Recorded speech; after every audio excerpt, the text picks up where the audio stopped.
Welcome to Faithful Sleep Sounds.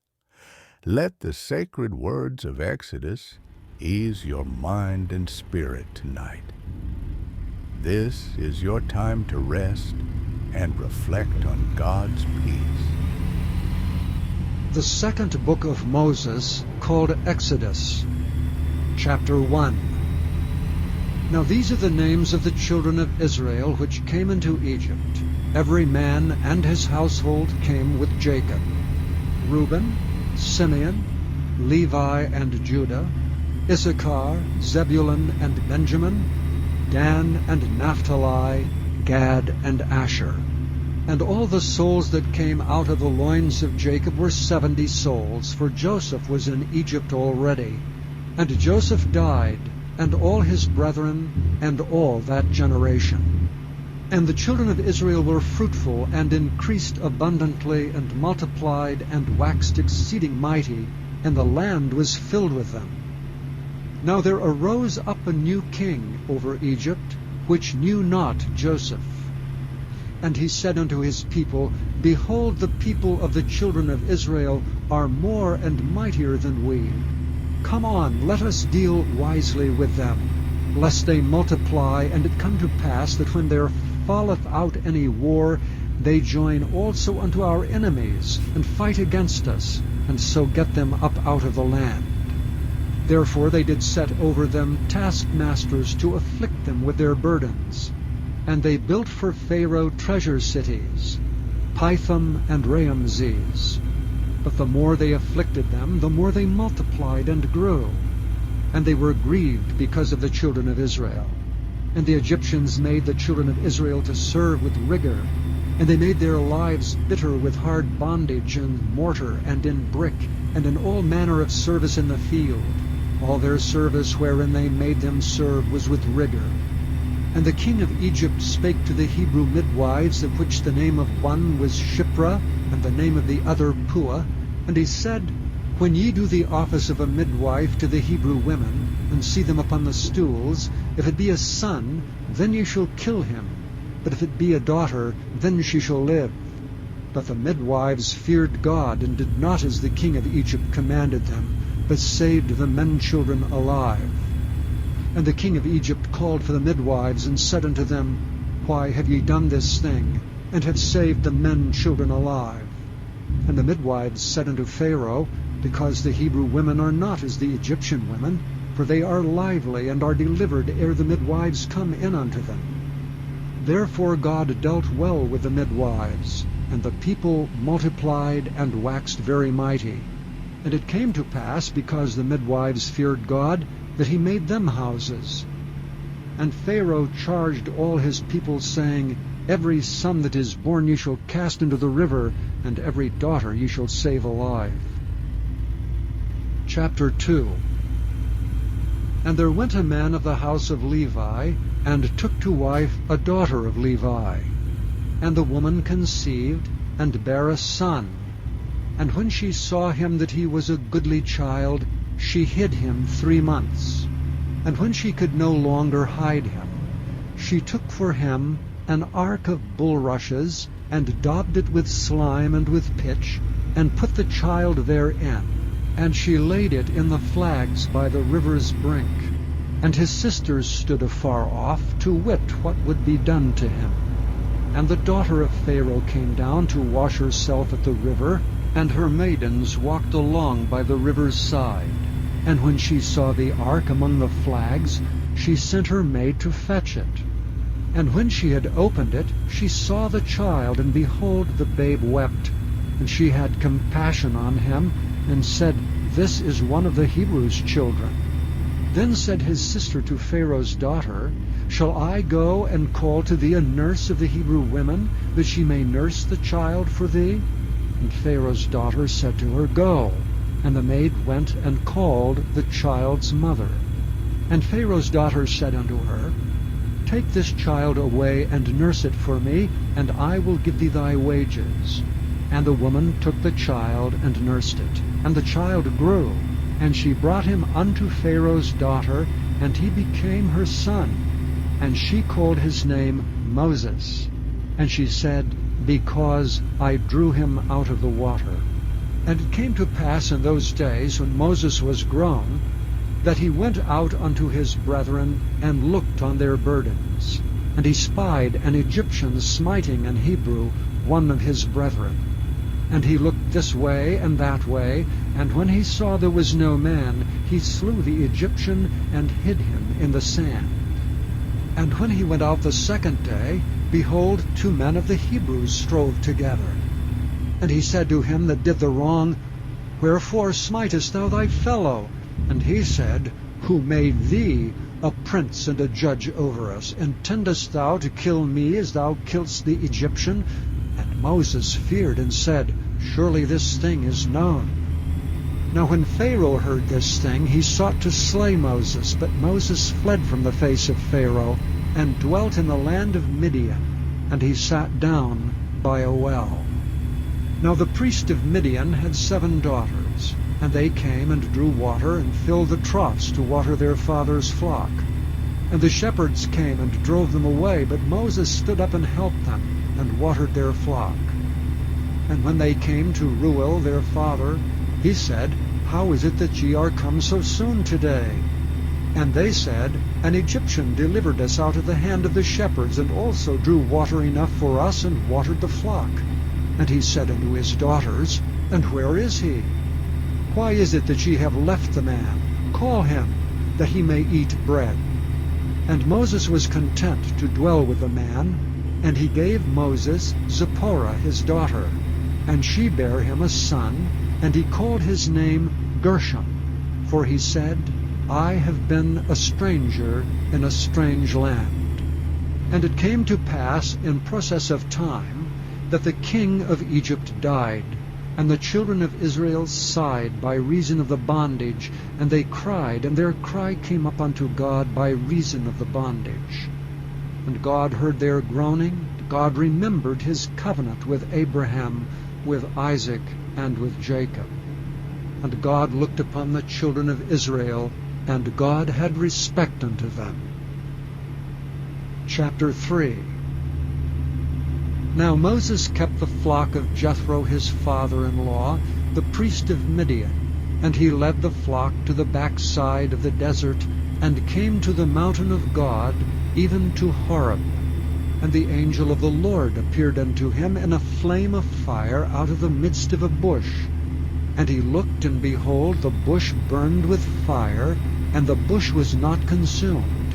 And Moses said, I will now turn aside and see this great sight, why the bush is not burnt. And when the Lord saw that he turned aside to see, God called unto him out of the midst of the bush, and said, Moses, Moses. And he said, Here am I. And he said, Draw not nigh hither, put off thy shoes from off thy feet, for the place whereon thou standest is holy ground.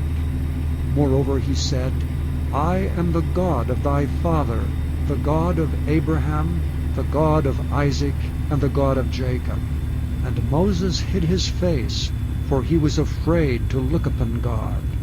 And the Lord said, I have surely seen the affliction of my people which are in Egypt, and have heard their cry by reason of their taskmasters, for I know their sorrows. And I am come down to deliver them out of the hand of the Egyptians, and to bring them up out of that land unto a good land and a large, unto a land flowing with milk and honey, unto the place of the Canaanites, and the Hittites, and the Amorites, and the Perizzites, and the Hivites, and the Jebusites. Now therefore, behold, the cry of the children of Israel is come unto me, and I have also seen the oppression wherewith the Egyptians oppress them. Come now therefore, and I will send thee unto Pharaoh, that thou mayest bring forth my people, the children of Israel, out of Egypt. And Moses said unto God, Who am I, that I should go unto Pharaoh, and that I should bring forth the children of Israel out of Egypt? And he said, Certainly I will be with thee, and this shall be a token unto thee, that I have sent thee. When thou hast brought forth the people out of Egypt, ye shall serve God upon this mountain. And Moses said unto God, Behold, when I come unto the children of Israel, and shall say unto them, The God of your fathers hath sent me unto you, and they shall say to me, What is his name? What shall I say unto them?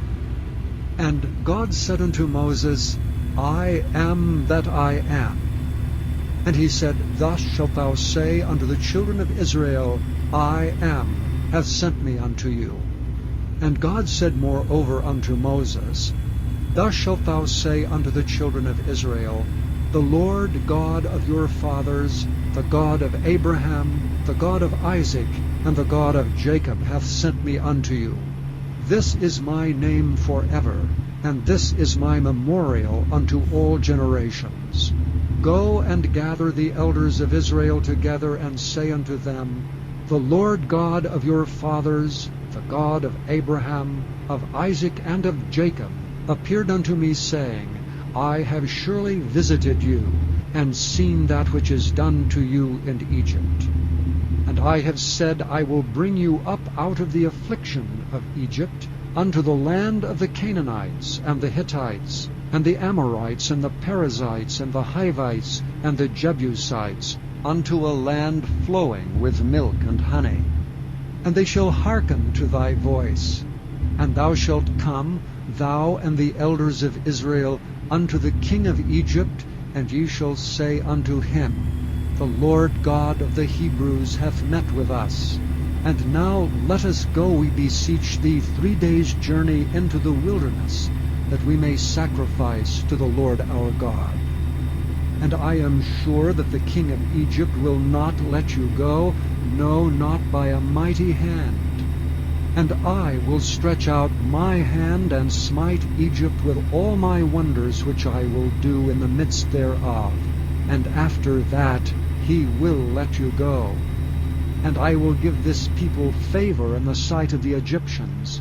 And it shall come to pass that when ye go, ye shall not go empty, but every woman shall borrow of her neighbor, and of her that sojourneth in her house, jewels of silver, and jewels of gold, and raiment, and ye shall put them upon your sons, and upon your daughters, and ye shall spoil the Egyptians.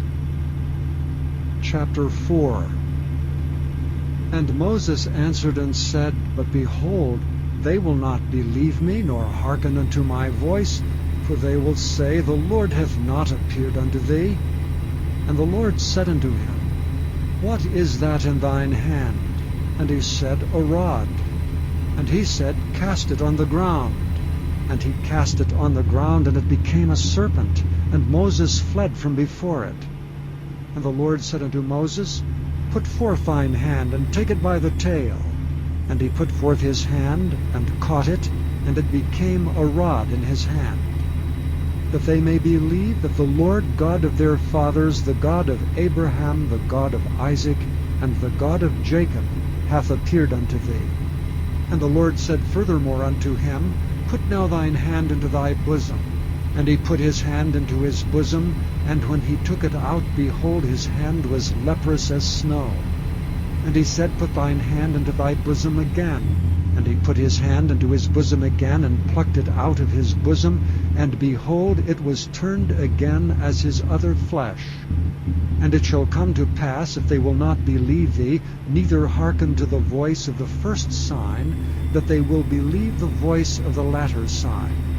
And it shall come to pass, if they will not believe also these 2 signs, neither hearken unto thy voice, that thou shalt take of the water of the river, and pour it upon the dry land.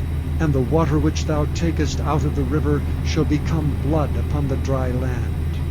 And Moses said unto the Lord, O my Lord, I am not eloquent, neither heretofore nor since thou hast spoken unto thy servant, but I am slow of speech, and of a slow tongue. And the Lord said unto him, Who hath made man's mouth? Or who maketh the dumb, or deaf, or the seeing, or the blind? Have not I the Lord? Now therefore go, and I will be with thy mouth, and teach thee what thou shalt say. And he said, O my Lord, send, I pray thee, by the hand of him whom thou wilt send. And the anger of the Lord was kindled against Moses, and he said, Is not Aaron the Levite thy brother? I know that he can speak well. And also, behold, he cometh forth to meet thee, and when he seeth thee, he will be glad in his heart. And thou shalt speak unto him, and put words in his mouth, and I will be with thy mouth, and with his mouth, and will teach you what ye shall do. And he shall be thy spokesman unto the people, and he shall be, even he shall be to thee instead of a mouth, and thou shalt be to him instead of God. And thou shalt take this rod in thine hand, wherewith thou shalt do signs. And Moses went and returned to Jethro his father-in-law, and said unto him, Let me go, I pray thee, and return unto my brethren which are in Egypt, and see whether they be yet alive. And Jethro said to Moses, Go in peace. And the Lord said unto Moses in Midian, Go, return unto Egypt, for all the men are dead which sought thy life. And Moses took his wife and his sons, and set them upon an ass, and he returned to the land of Egypt. And Moses took the rod of God in his hand. And the Lord said unto Moses, When thou goest to return into Egypt, see that thou do all those wonders before Pharaoh, which I have put in thine hand. But I will harden his heart, that he shall not let the people go. And thou shalt say unto Pharaoh, Thus saith the Lord, Israel is my son, even my firstborn. And I say unto thee, Let my son go, that he may serve me. And if thou refuse to let him go, behold, I will slay thy son, even thy firstborn. And it came to pass by the way in the inn, that the Lord met him and sought to kill him.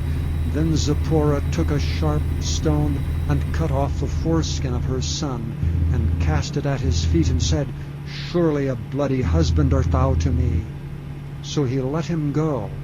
Then she said, A bloody husband thou art, because of the circumcision. And the Lord said to Aaron, Go into the wilderness to meet Moses. And he went and met him in the mount of God, and kissed him. And Moses told Aaron all the words of the Lord, who had sent him, and all the signs which he had commanded him. And Moses and Aaron went and gathered together all the elders of the children of Israel. And Aaron spoke all the words which the Lord had spoken unto Moses, and did the signs in the sight of the people. And the people believed, and when they heard that the Lord had visited the children of Israel, and that he had looked upon their affliction, then they bowed their heads and worshipped. Chapter 5. And afterward Moses and Aaron went in, and told Pharaoh, Thus saith the Lord God of Israel, Let my people go, that they may hold a feast unto me in the wilderness. And Pharaoh said, Who is the Lord, that I should obey his voice, to let Israel go?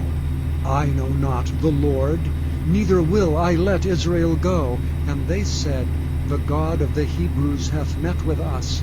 Let us go, we pray thee, 3 days' journey into the desert, and sacrifice unto the Lord our God, lest he fall upon us with pestilence, or with the sword. And the king of Egypt said unto them, Wherefore do ye, Moses and Aaron, let the people from their works? Get you unto your burdens.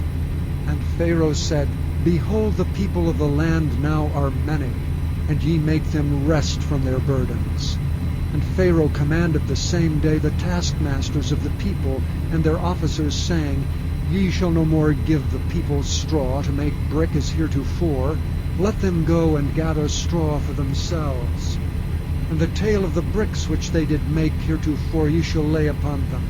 Ye shall not diminish aught thereof, for they be idle. Therefore they cry, saying, Let us go and sacrifice to our God. Let their more work be laid upon the men, that they may labor therein, and let them not regard vain words. And the taskmasters of the people went out, and their officers, and they spake to the people, saying, Thus saith Pharaoh, I will not give you straw. Go ye, get your straw where ye can find it. Yet not aught of your work shall be diminished. So the people were scattered abroad throughout all the land of Egypt to gather stubble instead of straw. And the taskmasters hasted them, saying, Fulfill your works, your daily tasks, as when there was straw.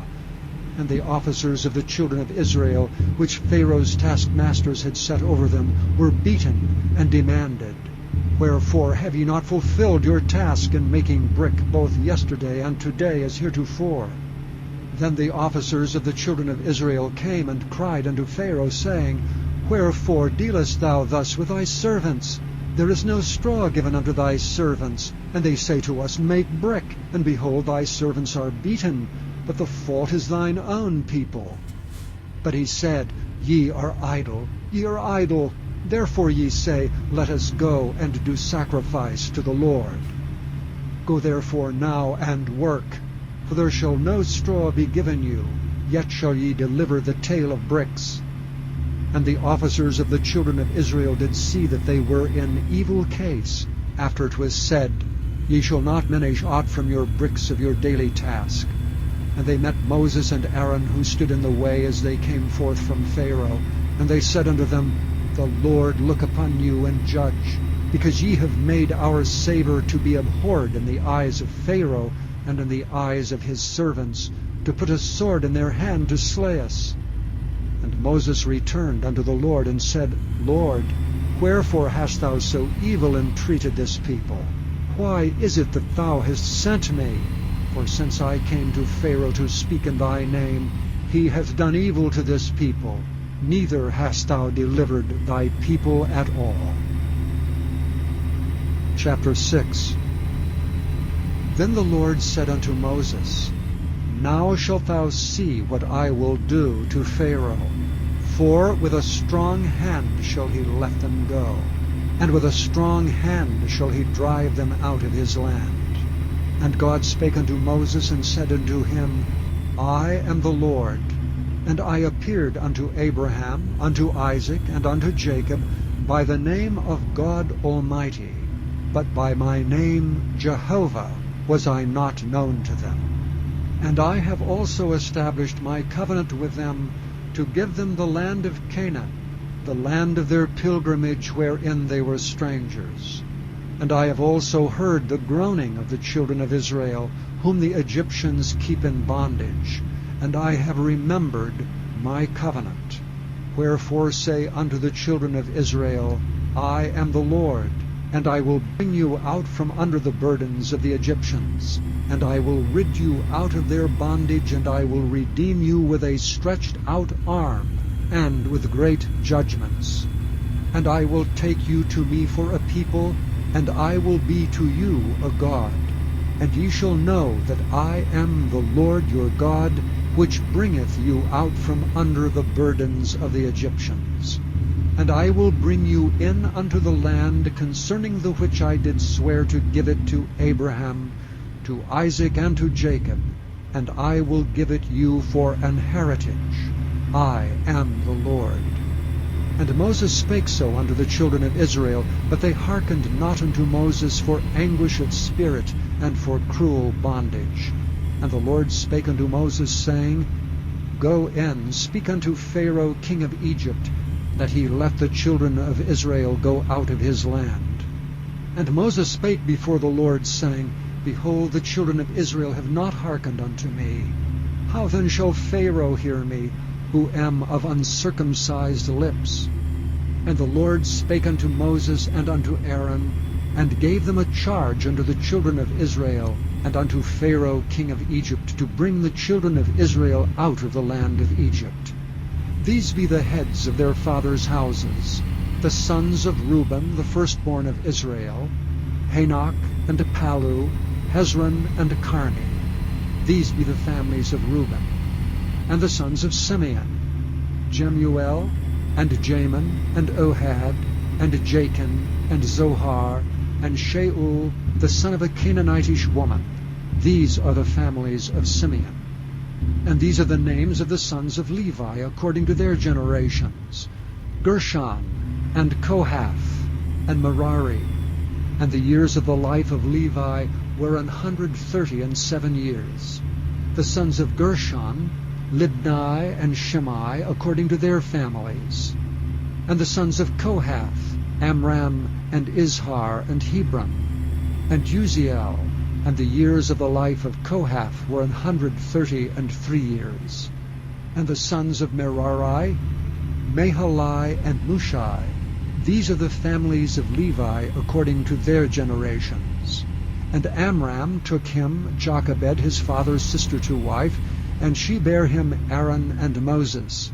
And the years of the life of Amram were 137 years.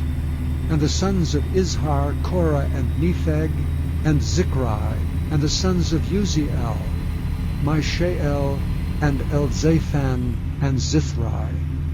And Aaron took him Elisheba, daughter of Amminadab, sister of Nahashon, to wife. And she bare him Nadab, and Abihu, Eleazar, and Ithamar. And the sons of Korah, Asir, and Elkanah, and Abiasaph. These are the families of the Korhites. And Eleazar, Aaron's son, took him one of the daughters of Putiel to wife, and she bare him Phinehas. These are the heads of the fathers of the Levites according to their families.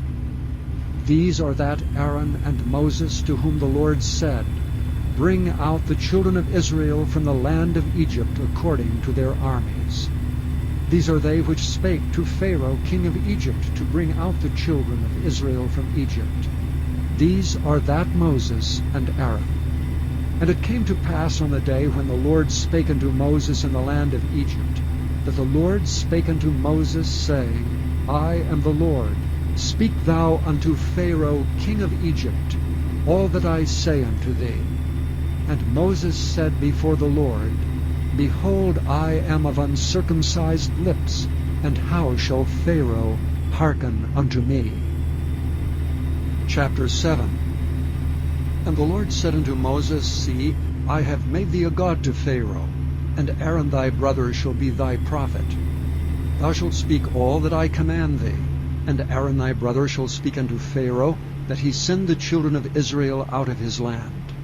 And I will harden Pharaoh's heart, and multiply my signs and my wonders in the land of Egypt.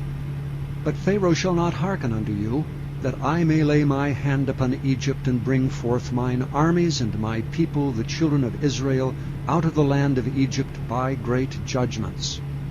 And the Egyptians shall know that I am the Lord, when I stretch forth mine hand upon Egypt, and bring out the children of Israel from among them. And Moses and Aaron did as the Lord commanded them, so did they.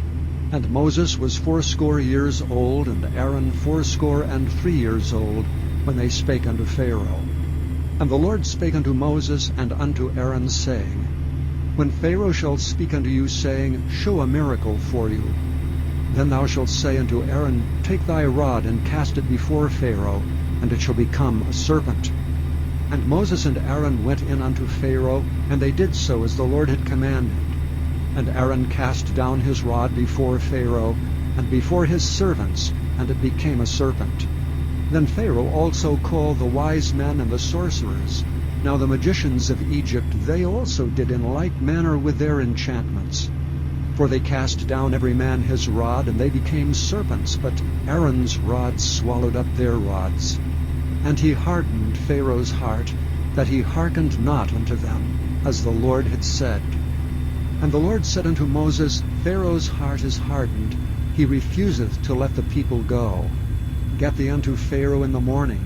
Lo, he goeth out unto the water, and thou shalt stand by the river's brink, against he come. And the rod which was turned to a serpent shalt thou take in thine hand.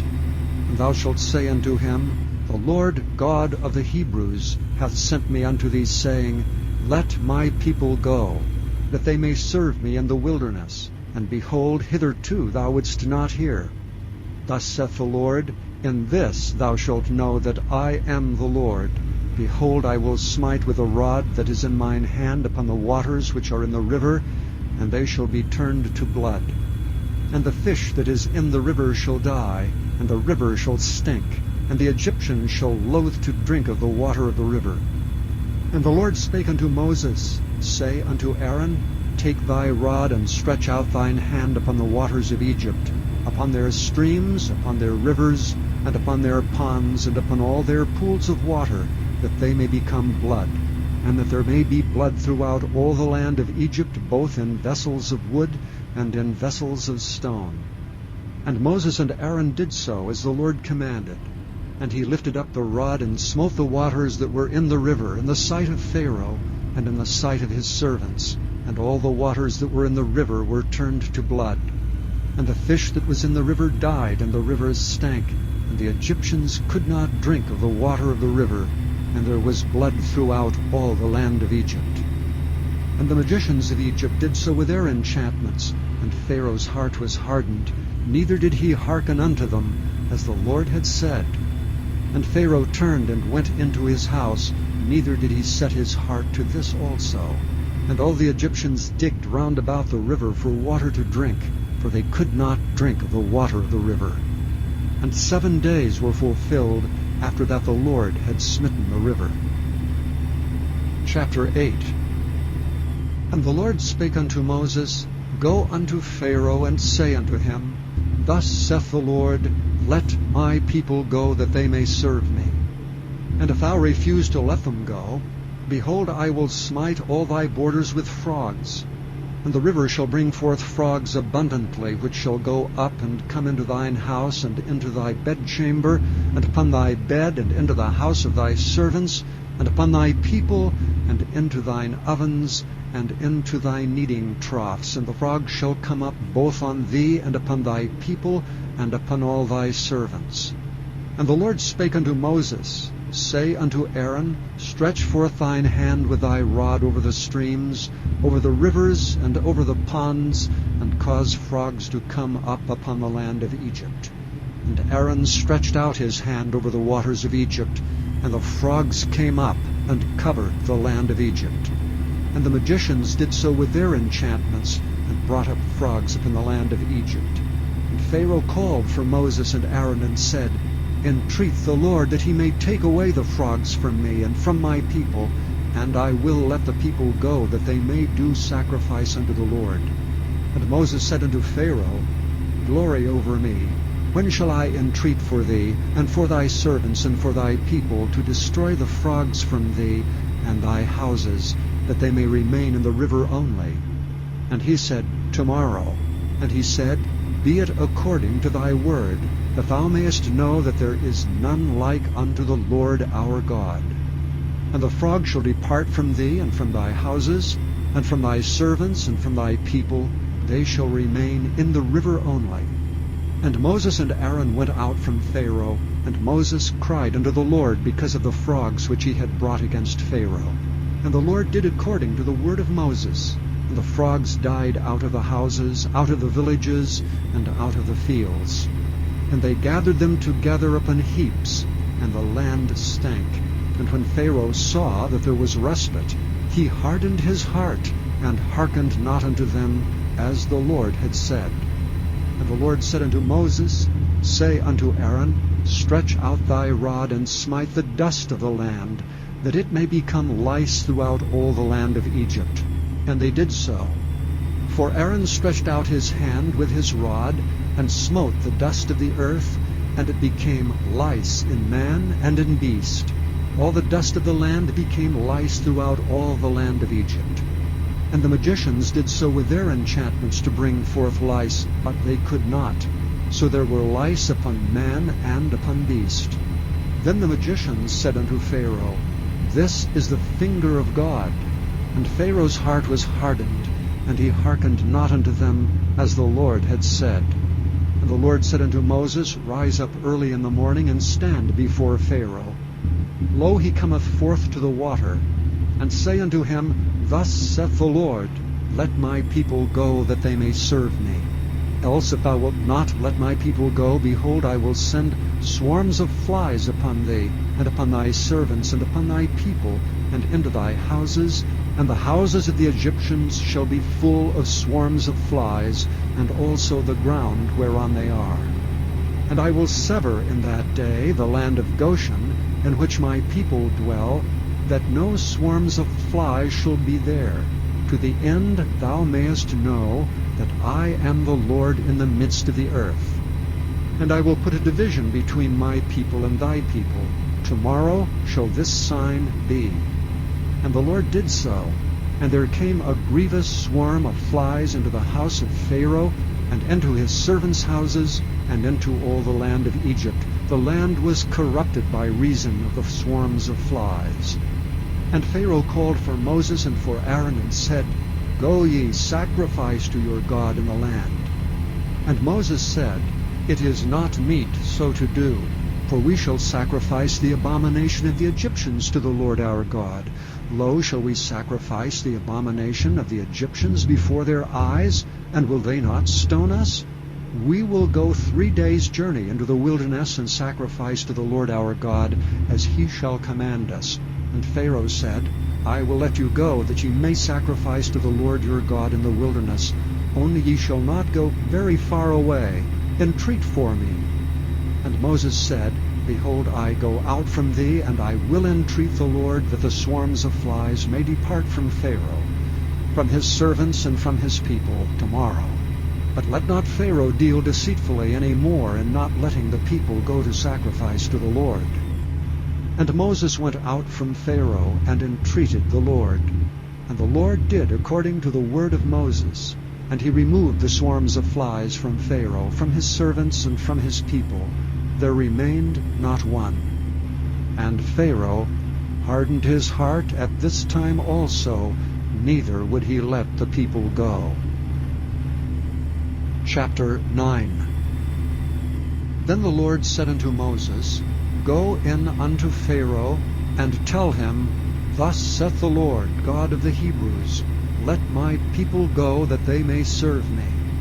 For if thou refuse to let them go, and wilt hold them still, behold, the hand of the Lord is upon thy cattle which is in the field, upon the horses, upon the asses, upon the camels, upon the oxen, and upon the sheep.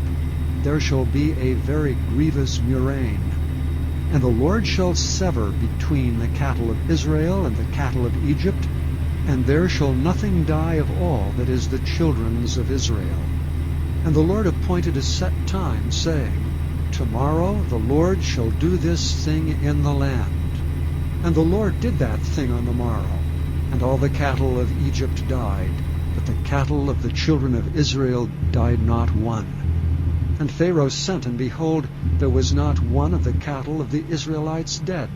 And the heart of Pharaoh was hardened, and he did not let the people go. And the Lord said unto Moses and unto Aaron, Take to you handfuls of ashes of the furnace, and let Moses sprinkle it toward the heaven in the sight of Pharaoh. And it shall become small dust in all the land of Egypt, and shall be a boil breaking forth with blains upon man and upon beast throughout all the land of Egypt. And they took ashes of the furnace, and stood before Pharaoh, and Moses sprinkled it up toward heaven, and it became a boil breaking forth with blains upon man and upon beast. And the magicians could not stand before Moses because of the boils, for the boil was upon the magicians and upon all the Egyptians. And the Lord hardened the heart of Pharaoh, and he hearkened not unto them, as the Lord had spoken unto Moses. And the Lord said unto Moses, Rise up early in the morning, and stand before Pharaoh, and say unto him, Thus saith the Lord God of the Hebrews, Let my people go, that they may serve me. For I will at this time send all my plagues upon thine heart, and upon thy servants, and upon thy people, that thou mayest know that there is none like me in all the earth. For now I will stretch out my hand, that I may smite thee and thy people with pestilence, and thou shalt be cut off from the earth. And in very deed for this cause have I raised thee up, for to show in thee my power, and that my name may be declared throughout all the earth. As yet exaltest thou thyself against my people, that thou wilt not let them go. Behold, tomorrow about this time I will cause it to rain a very grievous hail, such as hath not been in Egypt since the foundation thereof even until now. Send therefore now, and gather thy cattle, and all that thou hast in the field, for upon every man and beast which shall be found in the field, and shall not be brought home, the hail shall come down upon them, and they shall die. He that feared the word of the Lord among the servants of Pharaoh made his servants and his cattle flee into the houses. And he that regarded not the word of the Lord left his servants and his cattle in the field. And the Lord said unto Moses, Stretch forth thine hand toward heaven, that there may be hail in all the land of Egypt, upon man and upon beast, and upon every herb of the field throughout the land of Egypt. And Moses stretched forth his rod toward heaven, and the Lord sent thunder and hail, and the fire ran along upon the ground, and the Lord rained hail upon the land of Egypt. So there was hail and fire mingled with the hail, very grievous, such as there was none like it in all the land of Egypt since it became a nation. And the hail smote throughout all the land of Egypt all that was in the field, both man and beast. And the hail smote every herb of the field, and brake every tree of the field. Only in the land of Goshen, where the children of Israel were, was there no hail. And Pharaoh sent and called for Moses and Aaron, and said unto them, I have sinned this time. The Lord is righteous, and I and my people are wicked. Entreat the Lord, for it is enough, that there be no more mighty thunderings and hail, and I will let you go, and ye shall stay no longer. And Moses said unto him, As soon as I am gone out of the city, I will spread abroad my hands unto the Lord, and the thunder shall cease, neither shall there be any more hail, that thou mayest know how that the earth is the Lord's. But as for thee and thy servants, I know that ye will not yet fear the Lord God. And the flax and the barley was smitten, for the barley was in the ear, and the flax was bald. But the wheat and the rye were not smitten, for they were not grown up. And Moses went out of the city from Pharaoh, and spread abroad his hands unto the Lord, and the thunders and hail ceased, and the rain was not poured upon the earth. And when Pharaoh saw that the rain and the hail and the thunders were ceased, he sinned yet more, and hardened his heart, he and his servants. And the heart of Pharaoh was hardened, neither would he let the children of Israel go, as the Lord had spoken by Moses. Chapter 10. And the Lord said unto Moses, Go in unto Pharaoh, for I have hardened his heart and the heart of his servants, that I might show these my signs before him, and that thou mayest tell in the ears of thy son and of thy son's son what things I have wrought in Egypt, and my signs which I have done among them, that ye may know how that I am the Lord. And Moses and Aaron came in unto Pharaoh, and said unto him, Thus saith the Lord God of the Hebrews, How long wilt thou refuse to humble thyself before me? Let my people go, that they may serve me. Else, if thou refuse to let my people go, behold, tomorrow will I bring the locusts into thy coast, and they shall cover the face of the earth, that one cannot be able to see the earth, and they shall eat the residue of that which is escaped, which remaineth unto you from the hail, and shall eat every tree which groweth for you out of the field. And they shall fill thy houses, and the houses of all thy servants, and the houses of all the Egyptians, which neither thy fathers nor thy fathers' fathers have seen since the day that they were upon the earth unto this day. And he turned himself and went out from Pharaoh. And Pharaoh's servants said unto him, How long shall this man be a snare unto us? Let the men go, that they may serve the Lord their God. Knowest thou not yet that Egypt is destroyed?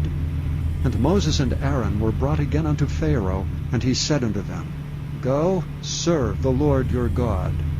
But who are they that shall go? And Moses said, we will go with our young and with our old, with our sons and with our daughters, with our flocks and with our herds we will go, for we must hold a feast unto the Lord. And he said unto them, Let the Lord be so with you as I will let you go, and your little ones, look to it, for evil is before you. Not so. Go now ye that are men, and serve the Lord, for that ye did desire. And they were driven out from Pharaoh's presence. And the Lord said unto Moses, Stretch out thine hand over the land of Egypt for the locusts, that they may come up upon the land of Egypt, and eat every herb of the land, even all that the hail hath left. And Moses stretched forth his rod over the land of Egypt, and the Lord brought an east wind upon the land all that day and all that night, and when it was morning, the east wind brought the locusts. And the locusts went up over all the land of Egypt, and rested in all the coasts of Egypt. Very grievous were they. Before them there was no such locusts as they, neither after them shall be such. For they covered the face of the whole earth, so that the land was darkened. And they did eat every herb of the land, and all the fruit of the trees which the hail had left, and there remained not any green thing in the trees, or in the herbs of the field, through all the land of Egypt.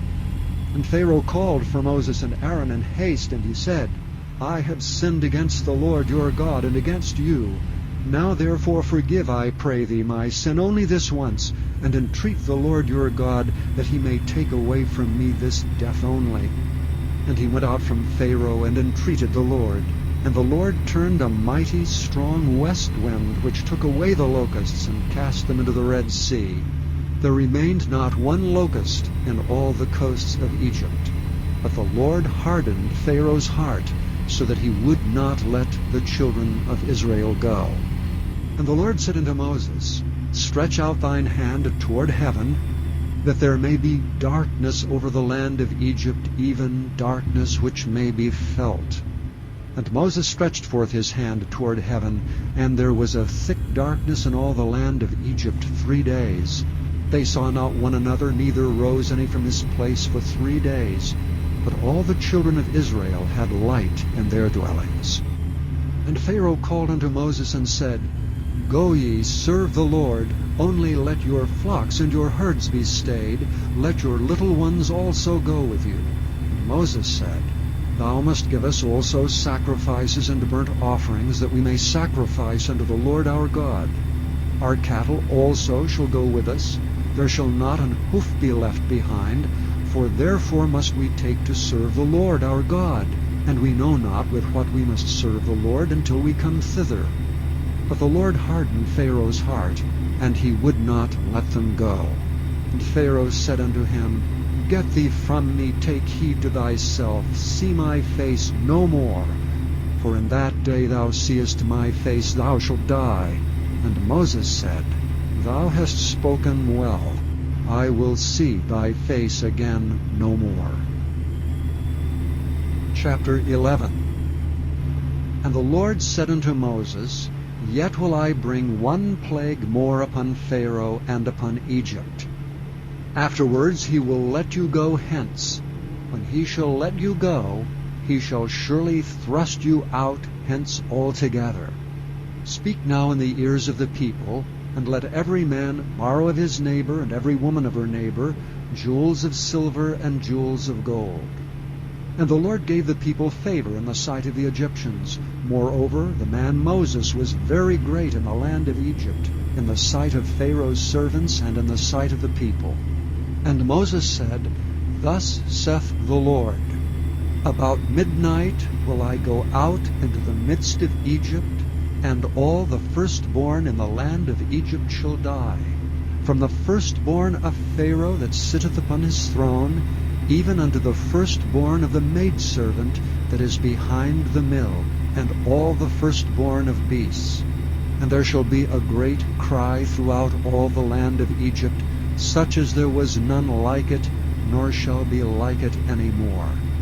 But against any of the children of Israel shall not a dog move his tongue, against man or beast, that ye may know how that the Lord doth put a difference between the Egyptians and Israel.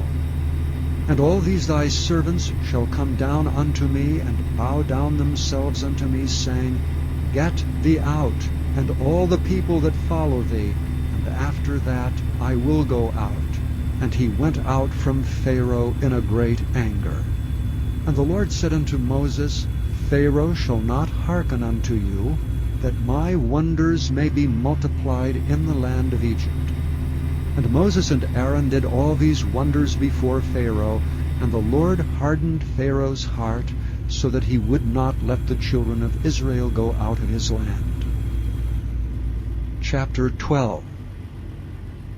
And the Lord spake unto Moses and Aaron in the land of Egypt, saying, This month shall be unto you the beginning of months. It shall be the first month of the year to you. Speak ye unto all the congregation of Israel, saying, In the 10th day of this month they shall take to them every man a lamb according to the house of their fathers, a lamb for an house. And if the household be too little for the lamb, let him and his neighbor next unto his house take it according to the number of the souls. Every man according to his eating shall make your count for the lamb. Your lamb shall be without blemish, a male of the first year. Ye shall take it out from the sheep and from the goats, and ye shall keep it up until the 14th day of the same month. And the whole assembly of the congregation of Israel shall kill it in the evening. And they shall take of the blood, and strike it on the 2 side posts, and on the upper door post of the houses wherein they shall eat it. And they shall eat the flesh in that night, roasted with fire, and unleavened bread, and with bitter herbs they shall eat it. Eat not of it raw, nor sodden it all with water, but roast with fire, his head with his legs, and with the purtenance thereof. And ye shall let nothing of it remain until the morning, and that which remaineth of it until the morning ye shall burn with fire. And thus shall ye eat it, with your loins girded, your shoes on your feet, and your staff in your hand. And ye shall eat it in haste. It is the Lord's Passover. For I will pass through the land of Egypt this night, and will smite all the firstborn in the land of Egypt, both man and beast. And against all the gods of Egypt I will execute judgment. I am the Lord. And the blood shall be to you for a token upon the houses where ye are. And when I see the blood, I will pass over you, and the plague shall not be upon you to destroy you when I smite the land of Egypt. And this day shall be unto you for a memorial. And ye shall keep it a feast to the Lord throughout your generations. Ye shall keep it a feast by an ordinance forever. 7 days shall ye eat unleavened bread. Even the first day ye shall put away leaven out of your houses. For whosoever eateth leavened bread from the first day until the 7th day, that soul shall be cut off from Israel. And in the first day there shall be an holy convocation. And in the 7th day there shall be an holy convocation to you. No manner of work shall be done in them, save that which every man must eat, that only may be done of you. And ye shall observe the feast of unleavened bread.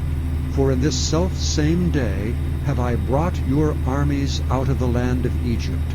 Therefore shall ye observe this day in your generations by an ordinance forever. In the first month on the 14th day of the month at even ye shall eat unleavened bread until the 21st day of the month at even. 7 days shall there be no leaven found in your houses.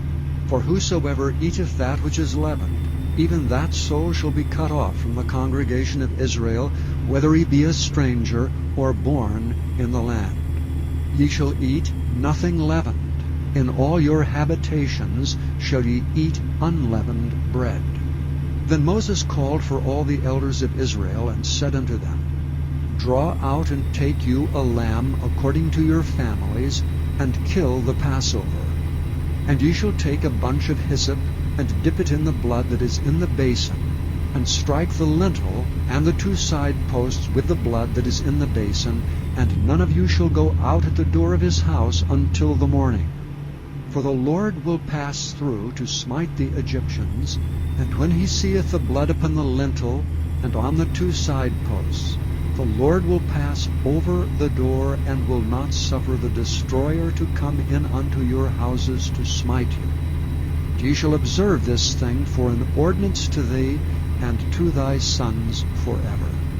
And it shall come to pass, when ye be come to the land which the Lord will give you, according as he hath promised, that ye shall keep this service. And it shall come to pass, when your children shall say unto you, What mean ye by this service? That ye shall say, It is the sacrifice of the Lord's Passover, who passed over the houses of the children of Israel in Egypt, when he smote the Egyptians and delivered our houses. And the people bowed the head and worshipped. And the children of Israel went away, and did as the Lord had commanded Moses and Aaron, so did they. And it came to pass that at midnight the Lord smote all the firstborn of the land of Egypt, from the firstborn of Pharaoh that sat on his throne, unto the firstborn of the captive that was in the dungeon, and all the firstborn of cattle. And Pharaoh rose up in the night, he and all his servants and all the Egyptians, and there was a great cry in Egypt, for there was not a house where there was not one dead. And he called for Moses and Aaron by night, and said, Rise up and get you forth from among my people, both ye and the children of Israel, and go, serve the Lord as ye have said. Also take your flocks and your herds as ye have said, and be gone, and bless me also. The Egyptians were urgent upon the people, that they might send them out of the land in haste, for they said, We be all dead men. And the people took their dough before it was leavened, their kneading troughs being bound up in their clothes upon their shoulders. And the children of Israel did according to the word of Moses, and they borrowed of the Egyptians jewels of silver and jewels of gold and raiment. And the Lord gave the people favor in the sight of the Egyptians, so that they lent unto them such things as they required, and they spoiled the Egyptians. And the children of Israel journeyed from Ramesses to Succoth, about 600,000 on foot, that were men beside children. And a mixed multitude went up also with them, and flocks and herds, even very much cattle. And they baked unleavened cakes of the dough which they brought forth out of Egypt, for it was not leavened, because they were thrust out of Egypt, and could not tarry, neither had they prepared for themselves any victual. Now the sojourning of the children of Israel who dwelt in Egypt was 430 years. And it came to pass at the end of the 430 years, even the selfsame day it came to pass, that all the hosts of the Lord went out from the land of Egypt. It is a night to be much observed unto the Lord for bringing them out from the land of Egypt. This is that night of the Lord to be observed of all the children of Israel in their generations. And the Lord said unto Moses and Aaron, This is the ordinance of the Passover. There shall be no stranger eat thereof, but every man's servant that is bought for money, when thou hast circumcised him, then shall he eat thereof.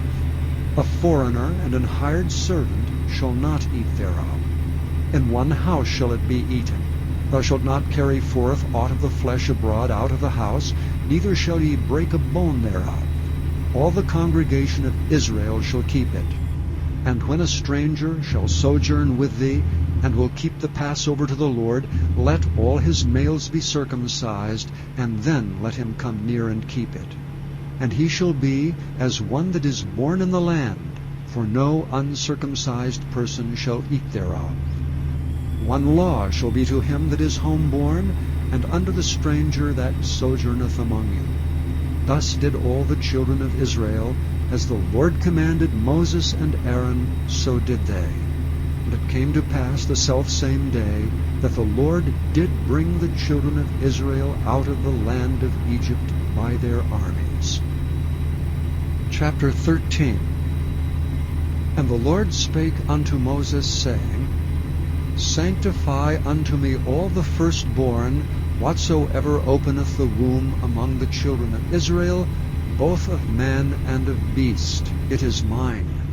And Moses said unto the people, Remember this day in which ye came out from Egypt, out of the house of bondage. For by strength of hand the Lord brought you out from this place. There shall no leavened bread be eaten. This day came ye out in the month Abib.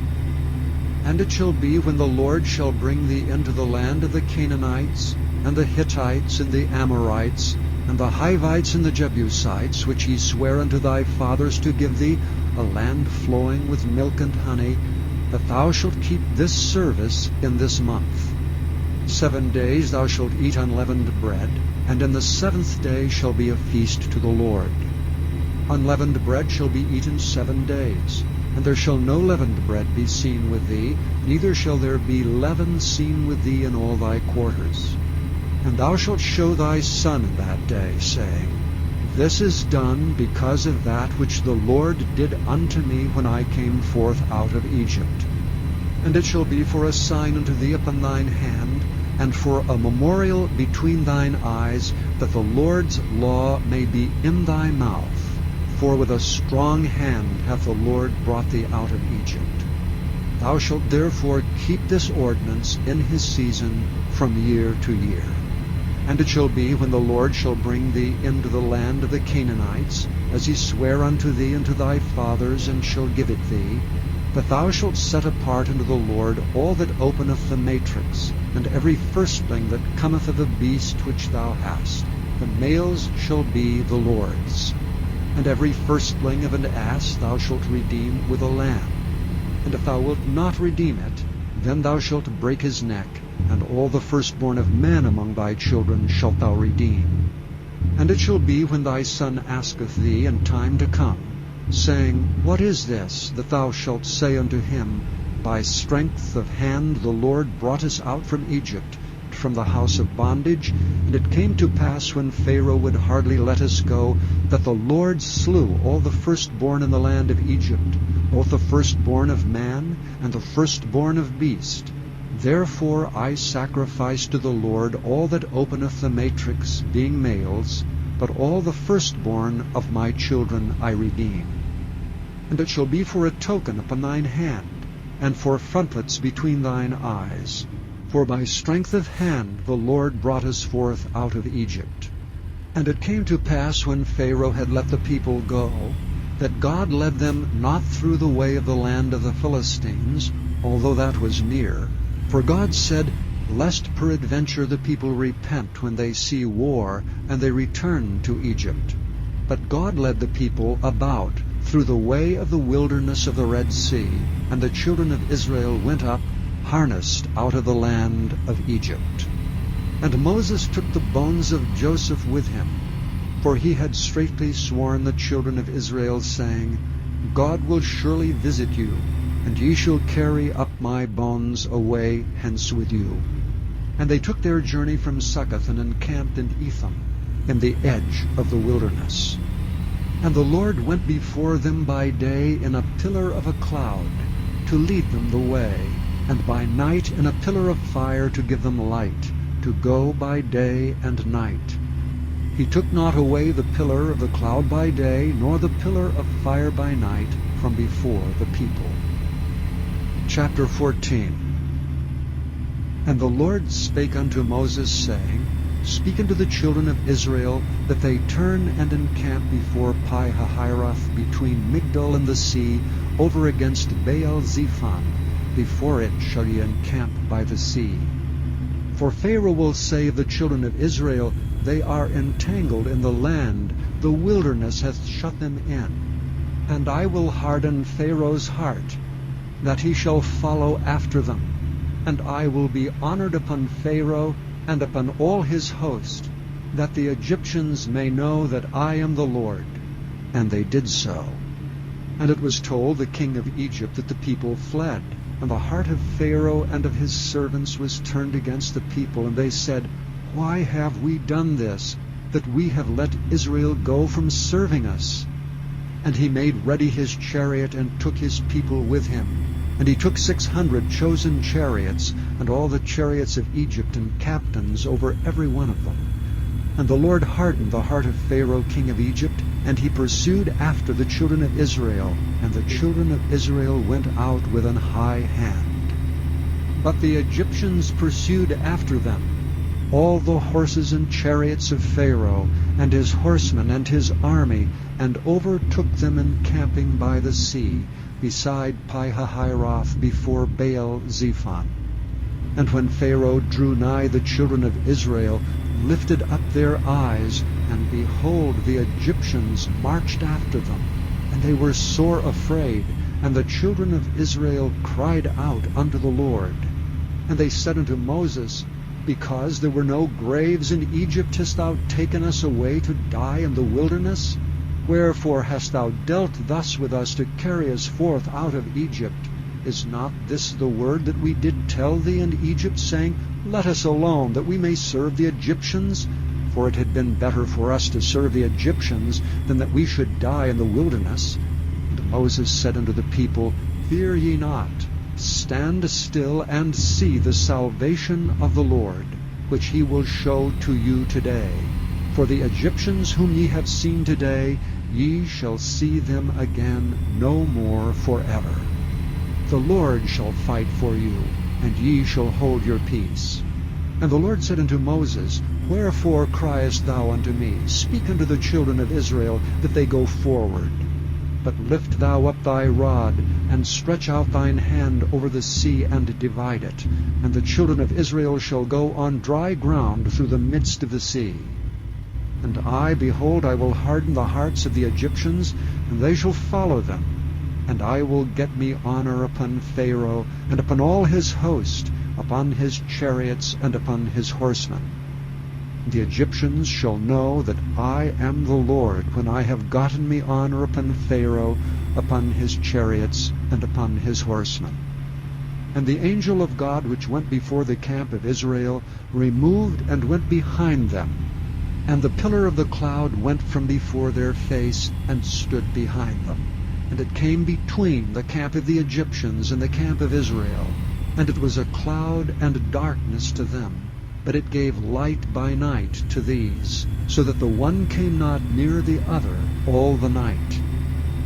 And Moses stretched out his hand over the sea, and the Lord caused the sea to go back by a strong east wind all that night, and made the sea dry land, and the waters were divided. And the children of Israel went into the midst of the sea upon dry ground, and the waters were a wall unto them on their right hand and on their left. And the Egyptians pursued and went in after them to the midst of the sea, even all Pharaoh's horses, his chariots, and his horsemen. And it came to pass that in the morning watch the Lord looked unto the host of the Egyptians through the pillar of fire and of the cloud, and troubled the host of the Egyptians, and took off their chariot wheels, that they drave them heavily, so that the Egyptians said, Let us flee from the face of Israel, for the Lord fighteth for them against the Egyptians. And the Lord said unto Moses, Stretch out thine hand over the sea, that the waters may come again upon the Egyptians, upon their chariots, and upon their horsemen. And Moses stretched forth his hand over the sea, and the sea returned to his strength when the morning appeared, and the Egyptians fled against it, and the Lord overthrew the Egyptians in the midst of the sea. And the waters returned and covered the chariots and the horsemen, and all the host of Pharaoh that came into the sea after them. There remained not so much as one of them. But the children of Israel walked upon dry land in the midst of the sea, and the waters were a wall unto them on their right hand and on their left. Thus the Lord saved Israel that day out of the hand of the Egyptians. And Israel saw the Egyptians dead upon the seashore. And Israel saw that great work which the Lord did upon the Egyptians. And the people feared the Lord, and believed the Lord and his servant Moses. Chapter 15. Then sang Moses and the children of Israel this song unto the Lord, and spake, saying, I will sing unto the Lord, for he hath triumphed gloriously. The horse and his rider hath he thrown into the sea. The Lord is my strength and song, and he is become my salvation. He is my God, and I will prepare him an habitation, my father's God, and I will exalt him. The Lord is a man of war, the Lord is his name. Pharaoh's chariots and his host hath he cast into the sea. His chosen captains also are drowned in the Red Sea. The depths have covered them, they sank into the bottom as a stone. Thy right hand, O Lord, is become glorious in power. Thy right hand, O Lord, hath dashed in pieces the enemy. And in the greatness of thine excellency thou hast overthrown them that rose up against thee. Thou sentest forth thy wrath, which consumed them as stubble.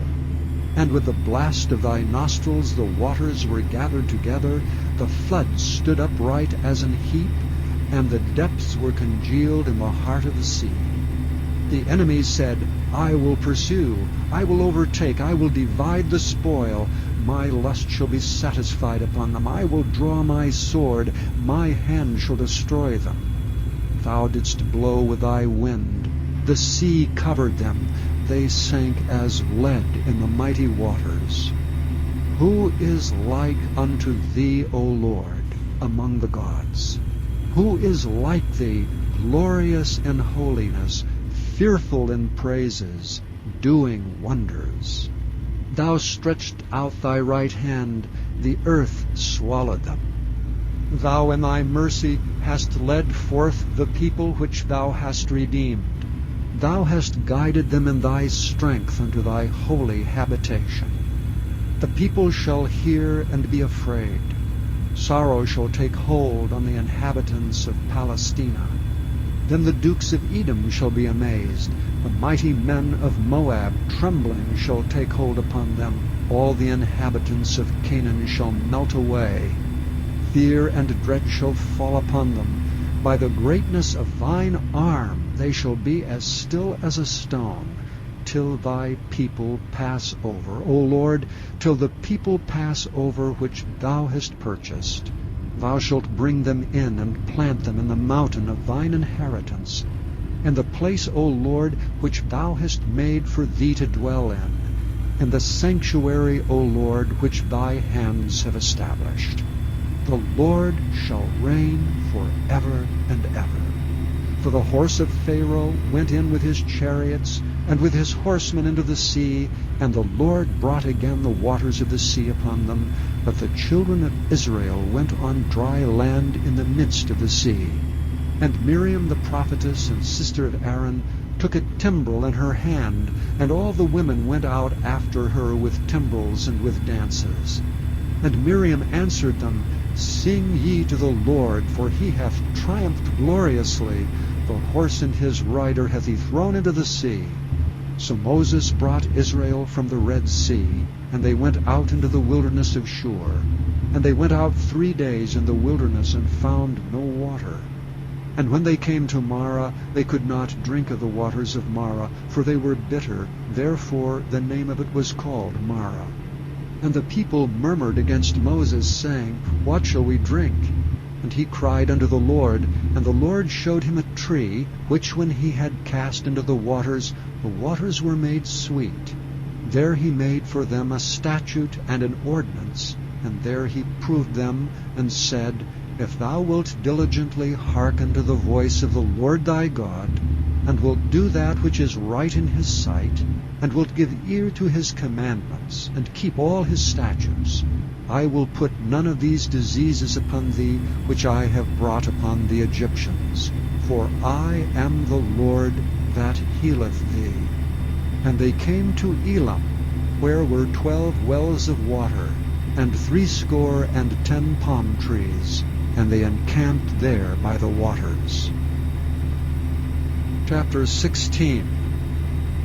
And they took their journey from Elam, and all the congregation of the children of Israel came unto the wilderness of Sin, which is between Elam and Sinai, on the 15th day of the 2nd month after their departing out of the land of Egypt.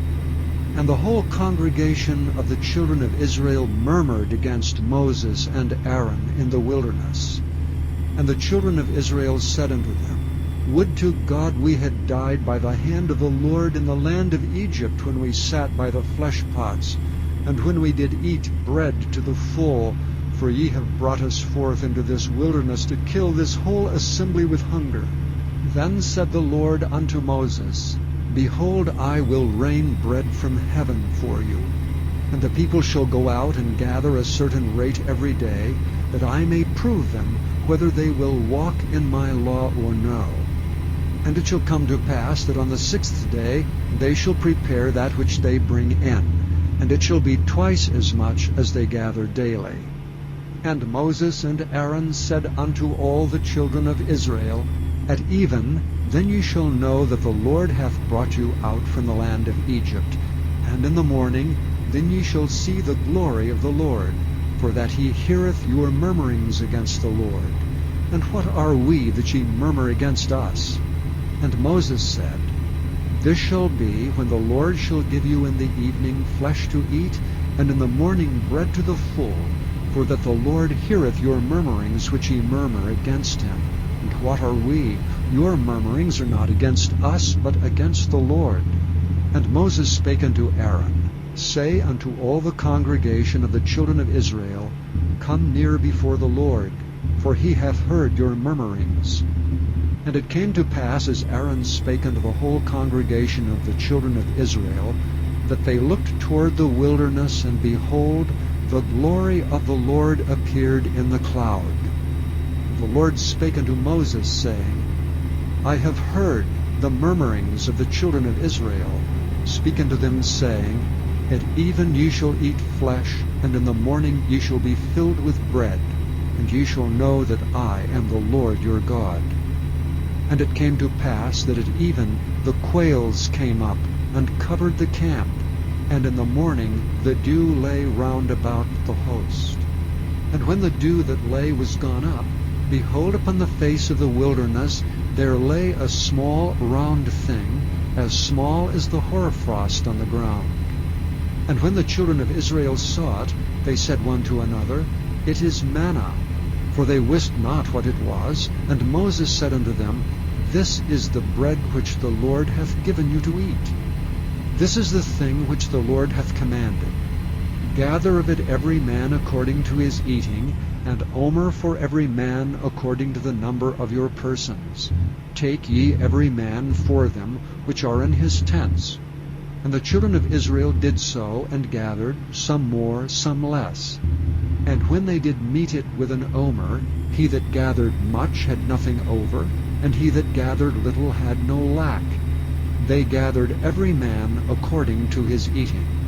And Moses said, Let no man leave of it till the morning.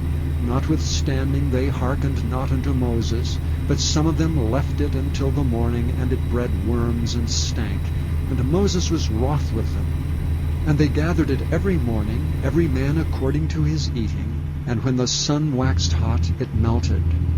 And it came to pass that on the 6th day they gathered twice as much bread, 2 omers for one man. And all the rulers of the congregation came and told Moses.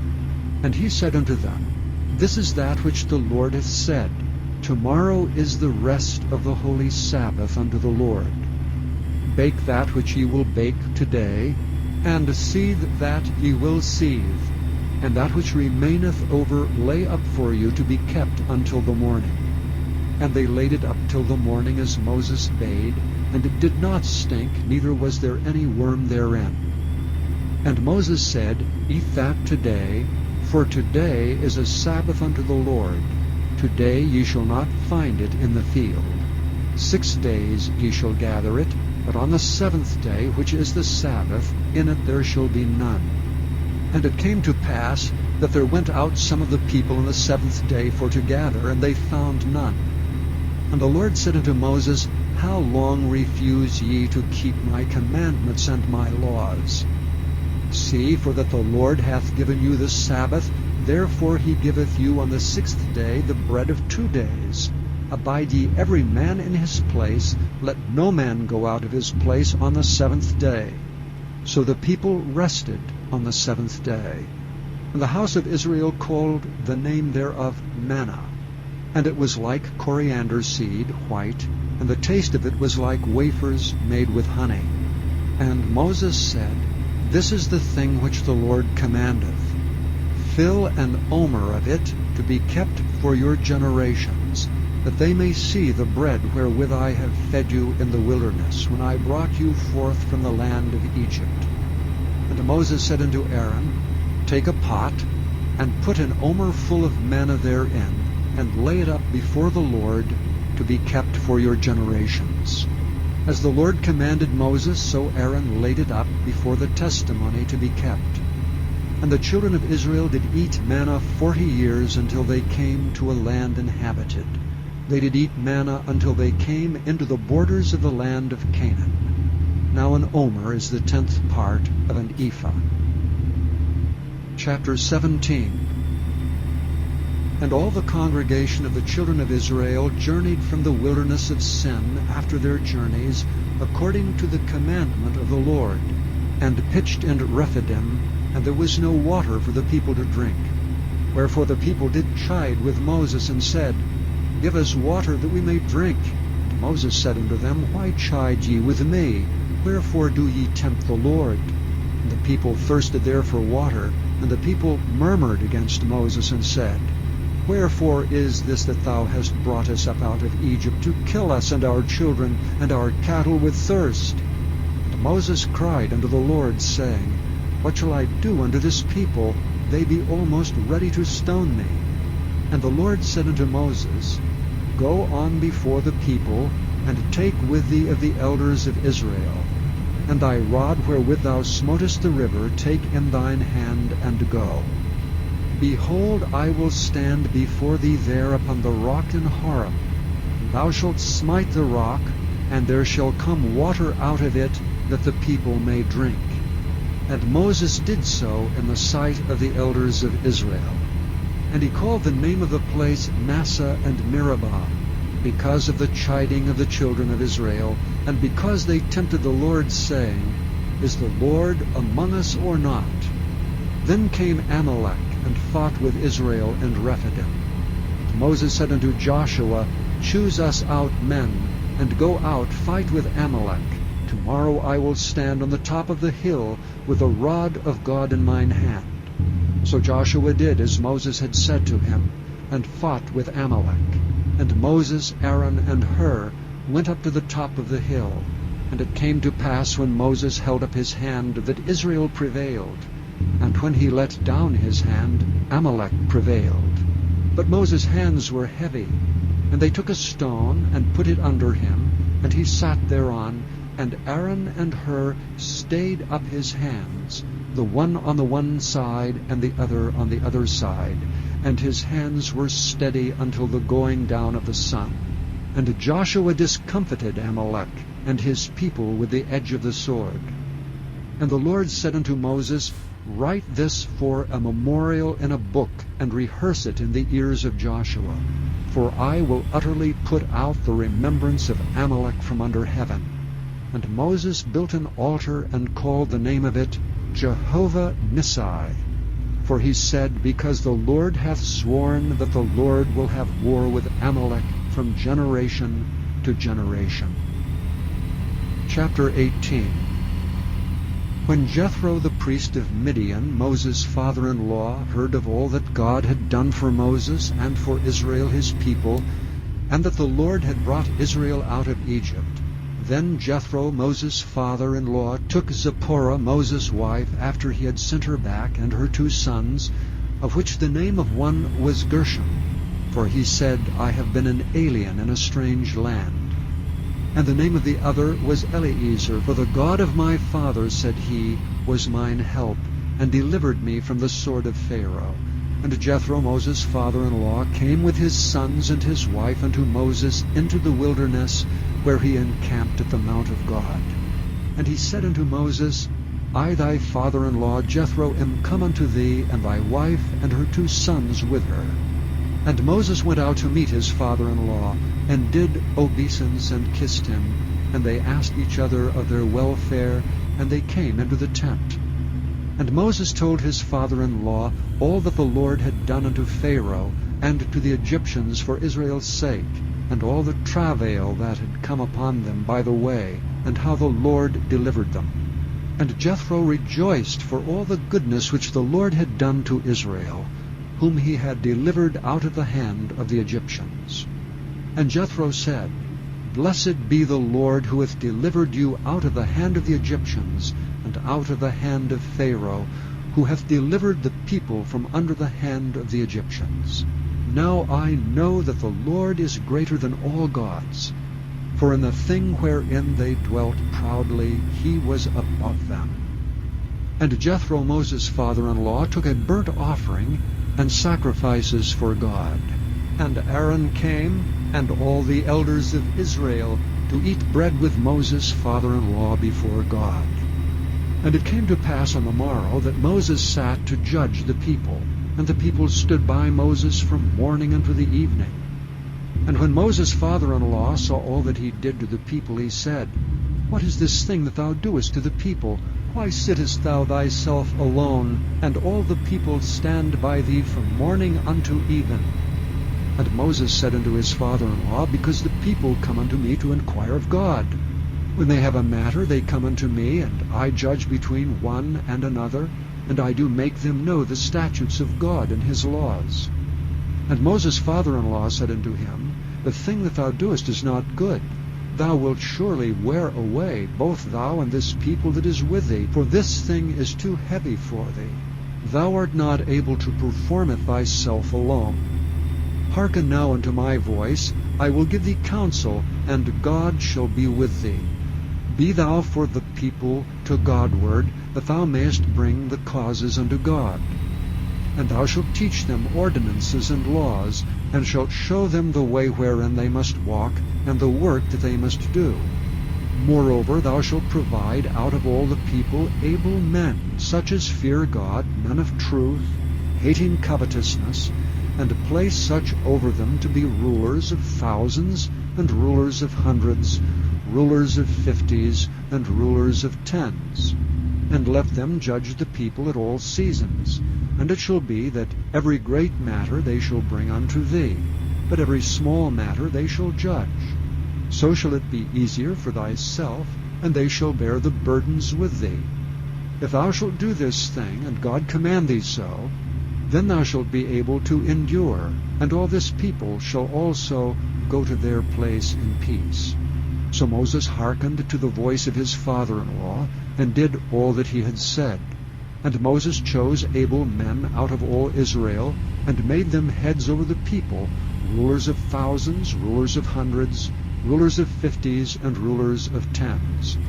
And they judged the people at all seasons. The hard causes they brought unto Moses, but every small matter they judged themselves. And Moses let his father-in-law depart, and he went his way into his own land. Chapter 19.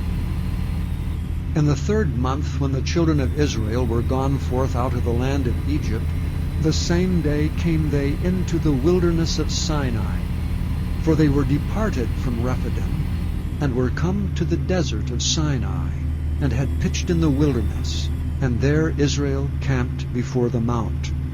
And Moses went up unto God, and the Lord called unto him out of the mountain, saying, Thus shalt thou say to the house of Jacob, and tell the children of Israel, Ye have seen what I did unto the Egyptians, and how I bare you on eagle's wings, and brought you unto myself.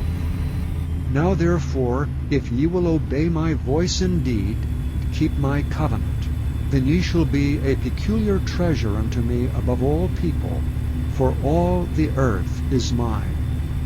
And ye shall be unto me a kingdom of priests, and an holy nation. These are the words which thou shalt speak unto the children of Israel. And Moses came and called for the elders of the people, and laid before their faces all these words which the Lord commanded him. And all the people answered together and said, All that the Lord hath spoken we will do. And Moses returned the words of the people unto the Lord.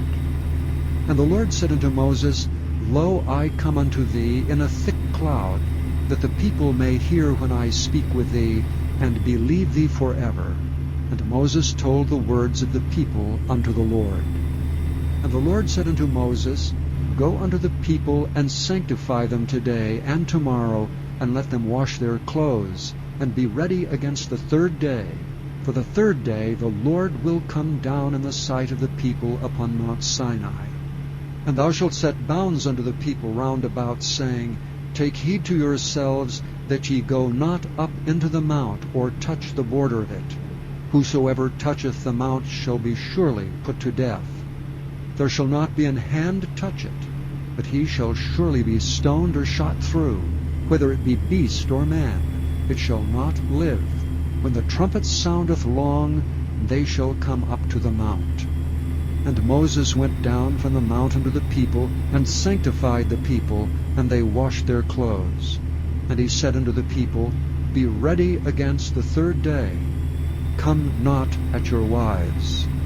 And it came to pass on the third day in the morning, that there were thunders and lightnings, and a thick cloud upon the mount, and the voice of the trumpet exceeding loud, so that all the people that was in the camp trembled.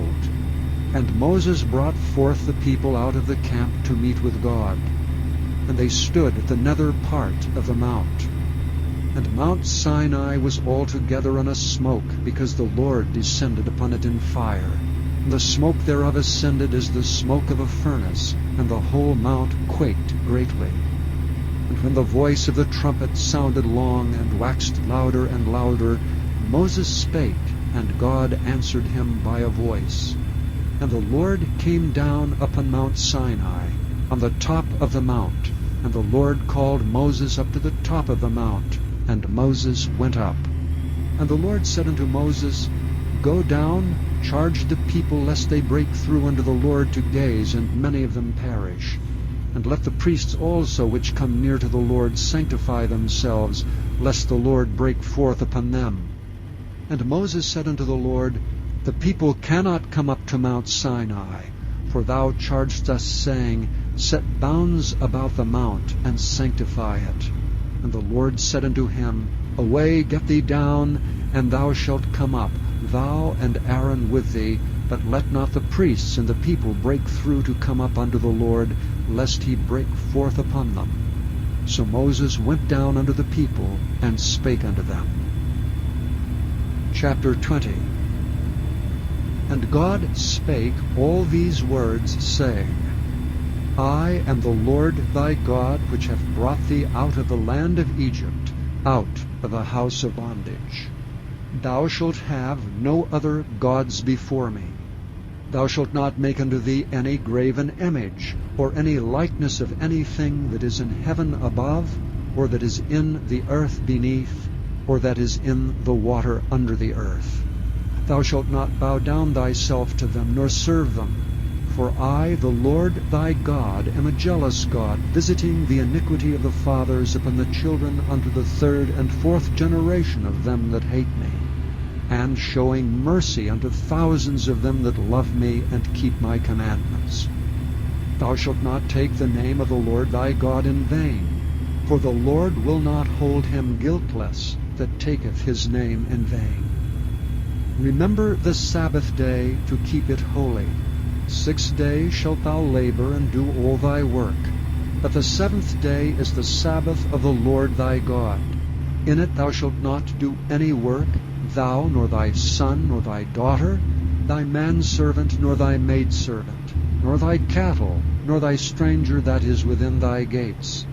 For in 6 days the Lord made heaven and earth, the sea, and all that in them is, and rested the 7th day. Wherefore the Lord blessed the Sabbath day, and hallowed it. Honor thy father and thy mother, that thy days may be long upon the land which the Lord thy God giveth thee. Thou shalt not kill. Thou shalt not commit adultery. Thou shalt not steal.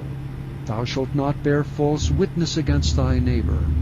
Thou shalt not covet thy neighbor's house. Thou shalt not covet thy neighbor's wife, nor his manservant, nor his maidservant, nor his ox, nor his ass, nor anything that is thy neighbor's. And all the people saw the thunderings and the lightnings, and the noise of the trumpet, and the mountain smoking. And when the people saw it, they removed and stood afar off. And they said unto Moses, Speak thou with us, and we will hear, but let not God speak with us, lest we die. And Moses said unto the people, Fear not, for God is come to prove you, and that his fear may be before your faces, that ye sin not. And the people stood afar off, and Moses drew near unto the thick darkness where God was. And the Lord said unto Moses, Thus thou shalt say unto the children of Israel, Ye have seen that I have talked with you from heaven. Ye shall not make with me gods of silver, neither shall ye make unto you gods of gold. An altar of earth thou shalt make unto me, and shalt sacrifice thereon thy burnt offerings and thy peace offerings, thy sheep and thine oxen. And all places where I record my name, I will come unto thee, and I will bless thee. And if thou wilt make me an altar of stone, thou shalt not build it of hewn stone. For if thou lift up thy tool upon it, thou hast polluted it. Neither shalt thou go up by steps unto mine altar, that thy nakedness be not discovered thereon. Chapter 21. Now these are the judgments which thou shalt set before them. If thou buy an Hebrew servant, 6 years he shall serve, and in the 7th he shall go out free for nothing. If he came in by himself, he shall go out by himself. If he were married, then his wife shall go out with him. If his master have given him a wife, and she have borne him sons or daughters, the wife and her children shall be her master's, and he shall go out by himself. And if thy servant shall plainly say, I love my master, my wife, and my children, I will not go out free, then his master shall bring him unto the judges. He shall also bring him to the door, or unto the doorpost, and his master shall bore his ear through with an awl, and he shall serve him forever. And if a man sell his daughter to be a maidservant, she shall not go out as the men's servants do. If she please not her master, who hath betrothed her to himself, then shall he let her be redeemed. To sell her unto a strange nation he shall have no power, seeing he hath dealt deceitfully with her. And if he hath betrothed her unto his son, he shall deal with her after the manner of daughters. If he take him another wife, her food, her raiment, and her duty of marriage shall he not diminish. And if he do not these 3 things unto her, then shall she go out free without money. He that smiteth a man, so that he die, shall be surely put to death. And if a man lie not in wait, but God deliver him into his hand, then I will appoint thee a place whither he shall flee. But if a man come presumptuously upon his neighbor, to slay him with guile, thou shalt take him from thine altar that he may die. He that smiteth his father or his mother shall be surely put to death. He that stealeth a man and selleth him, or if he be found in his hand, he shall surely be put to death. And he that curseth his father or his mother shall surely be put to death. And if men strive together, and one smite another with a stone, or with his fist, and he die not, but keepeth his bed, if he rise again, and walk abroad upon his staff, then shall he that smote him be quit, only he shall pay for the loss of his time, and shall cause him to be thoroughly healed. And if a man smite his servant or his maid with a rod, and he die under his hand, he shall be surely punished. Notwithstanding, if he continue a day or 2, he shall not be punished, for he is his money. If men strive and hurt a woman with child, so that her fruit depart from her, and yet no mischief follow, he shall be surely punished according as the woman's husband will lay upon him, and he shall pay as the judges determine. And if any mischief follow, then thou shalt give life for life, eye for eye, tooth for tooth, hand for hand, foot for foot, burning for burning, wound for wound, stripe for stripe. And if a man smite the eye of his servant, or the eye of his maid, that it perish, he shall let him go free for his eye's sake. And if he smite out his manservant's tooth, or his maidservant's tooth, he shall let him go free for his tooth's sake. If an ox gore a man or a woman that they die, then the ox shall be surely stoned, and his flesh shall not be eaten, but the owner of the ox shall be quit. But if the ox were wont to push with his horn in time past, and it hath been testified to his owner, and he hath not kept him in, but that he hath killed a man or a woman, the ox shall be stoned, and his owner also shall be put to death.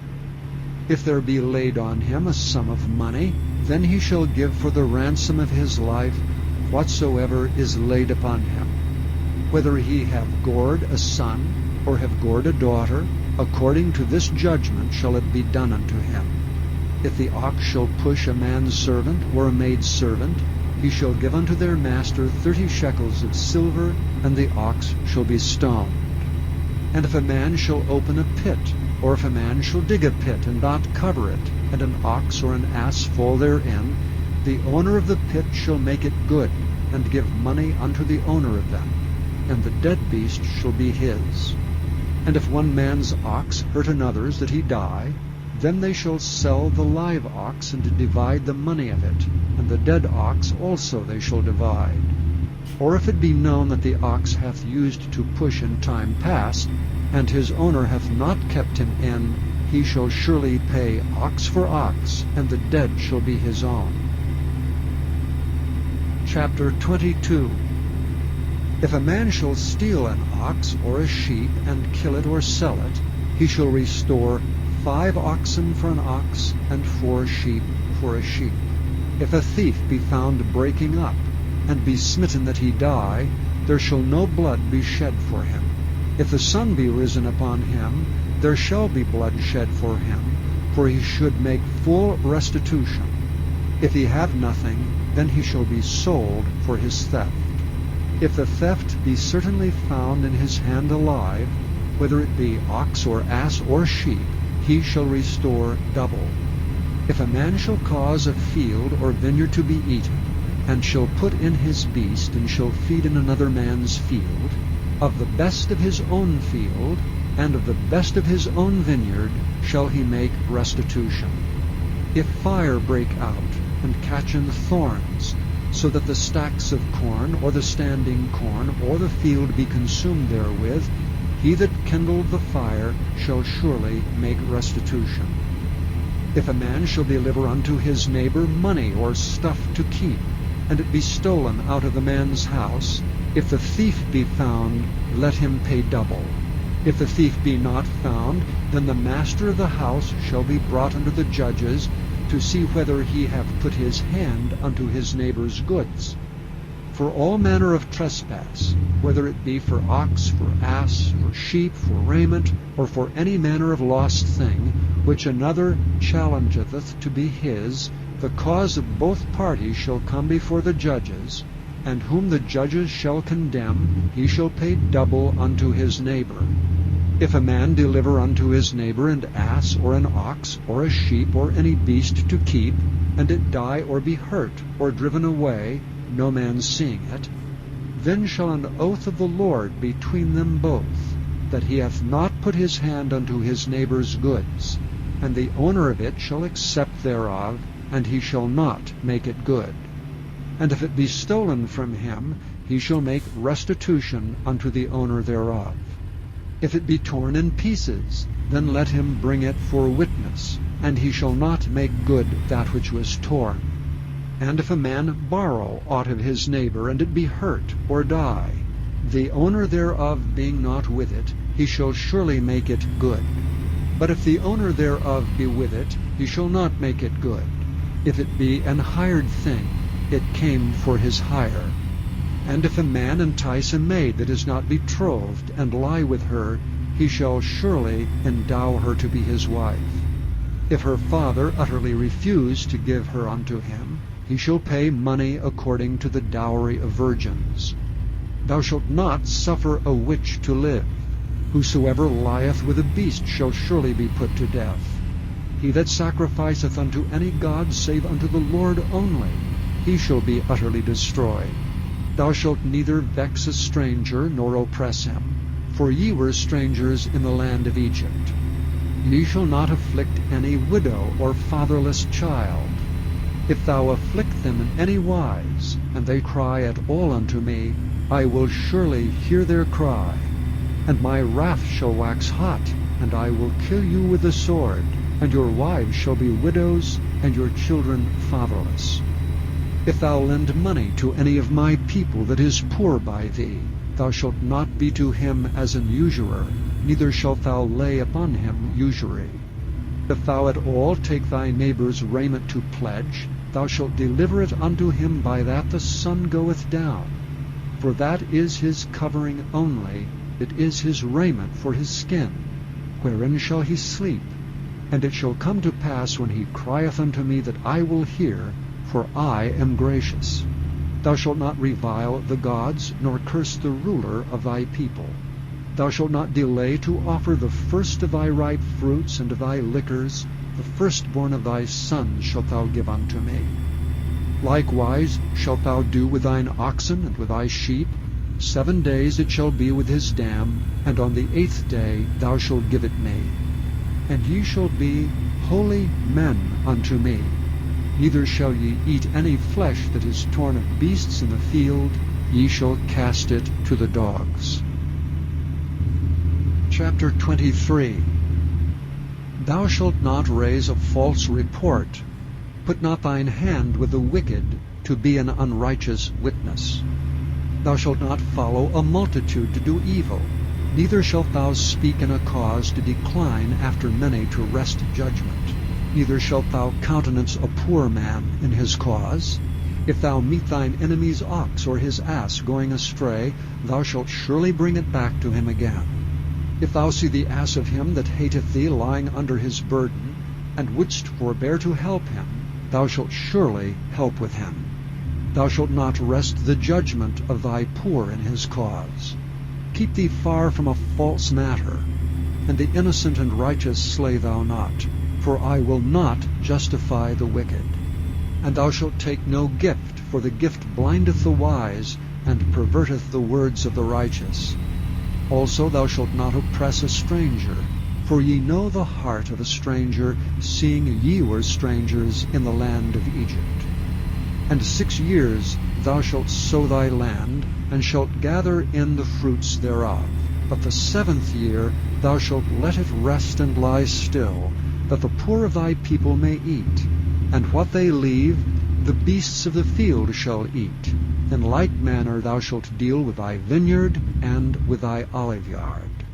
6 days thou shalt do thy work, and on the 7th day thou shalt rest, that thine ox and thine ass may rest, and the son of thy handmaid and the stranger may be refreshed. And in all things that I have said unto you, be circumspect, and make no mention of the name of other gods, neither let it be heard out of thy mouth. 3 times thou shalt keep a feast unto me in the year. Thou shalt keep the feast of unleavened bread. Thou shalt eat unleavened bread 7 days, as I commanded thee, in the time appointed of the month Abib. For in it thou camest out from Egypt, and none shall appear before me empty.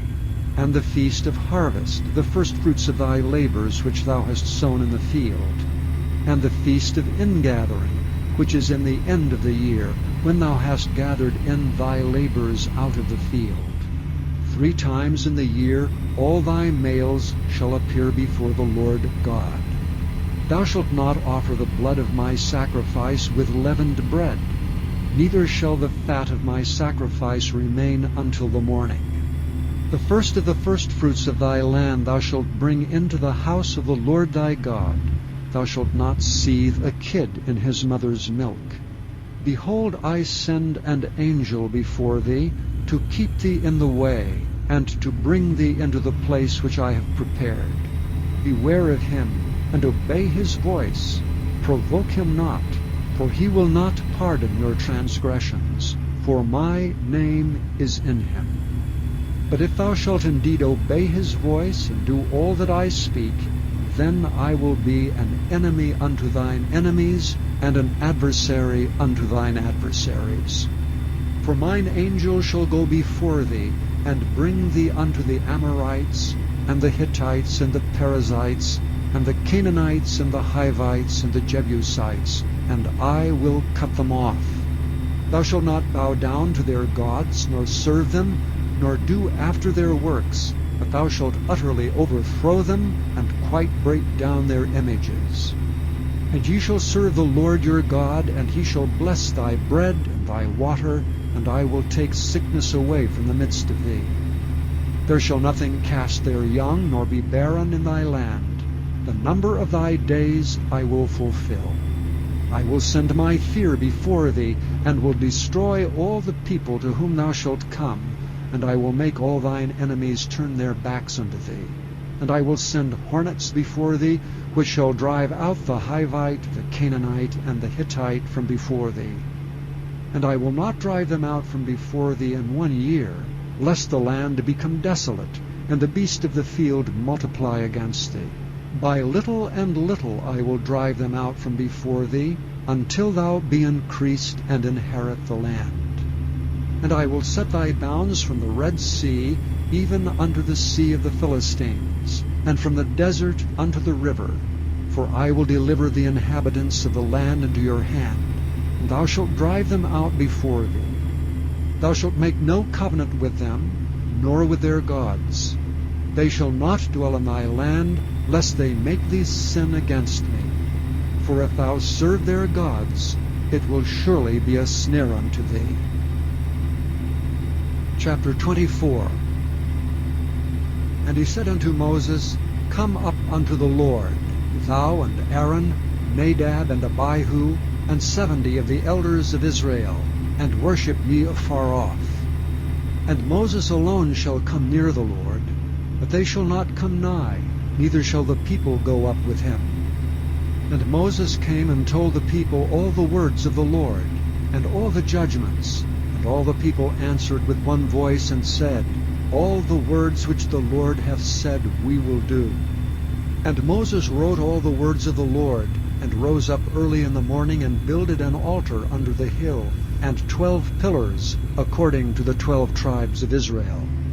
And he sent young men of the children of Israel, which offered burnt offerings, and sacrificed peace offerings of oxen unto the Lord. And Moses took half of the blood, and put it in basins, and half of the blood he sprinkled on the altar. And he took the book of the covenant, and read in the audience of the people.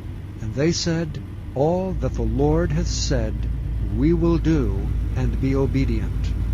And Moses took the blood, and sprinkled it on the people, and said, Behold the blood of the covenant, which the Lord hath made with you concerning all these words. Then went up Moses and Aaron, Nadab and Abihu, and 70 of the elders of Israel. And they saw the God of Israel, and there was under his feet as it were a paved work of a sapphire stone, and as it were the body of heaven in his clearness. And upon the nobles of the children of Israel he laid not his hand. Also they saw God, and did eat and drink. And the Lord said unto Moses, Come up to me into the mount, and be there.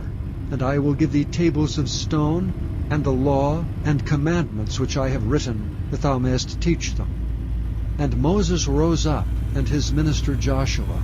And Moses went up into the mount of God. And he said unto the elders, Tarry ye here for us, until we come again unto you. And behold, Aaron and Hur are with you. If any man have any matters to do, let him come unto them. And Moses went up into the mount, and a cloud covered the mount. And the glory of the Lord abode upon Mount Sinai, and the cloud covered it 6 days. And the 7th day he called unto Moses out of the midst of the cloud.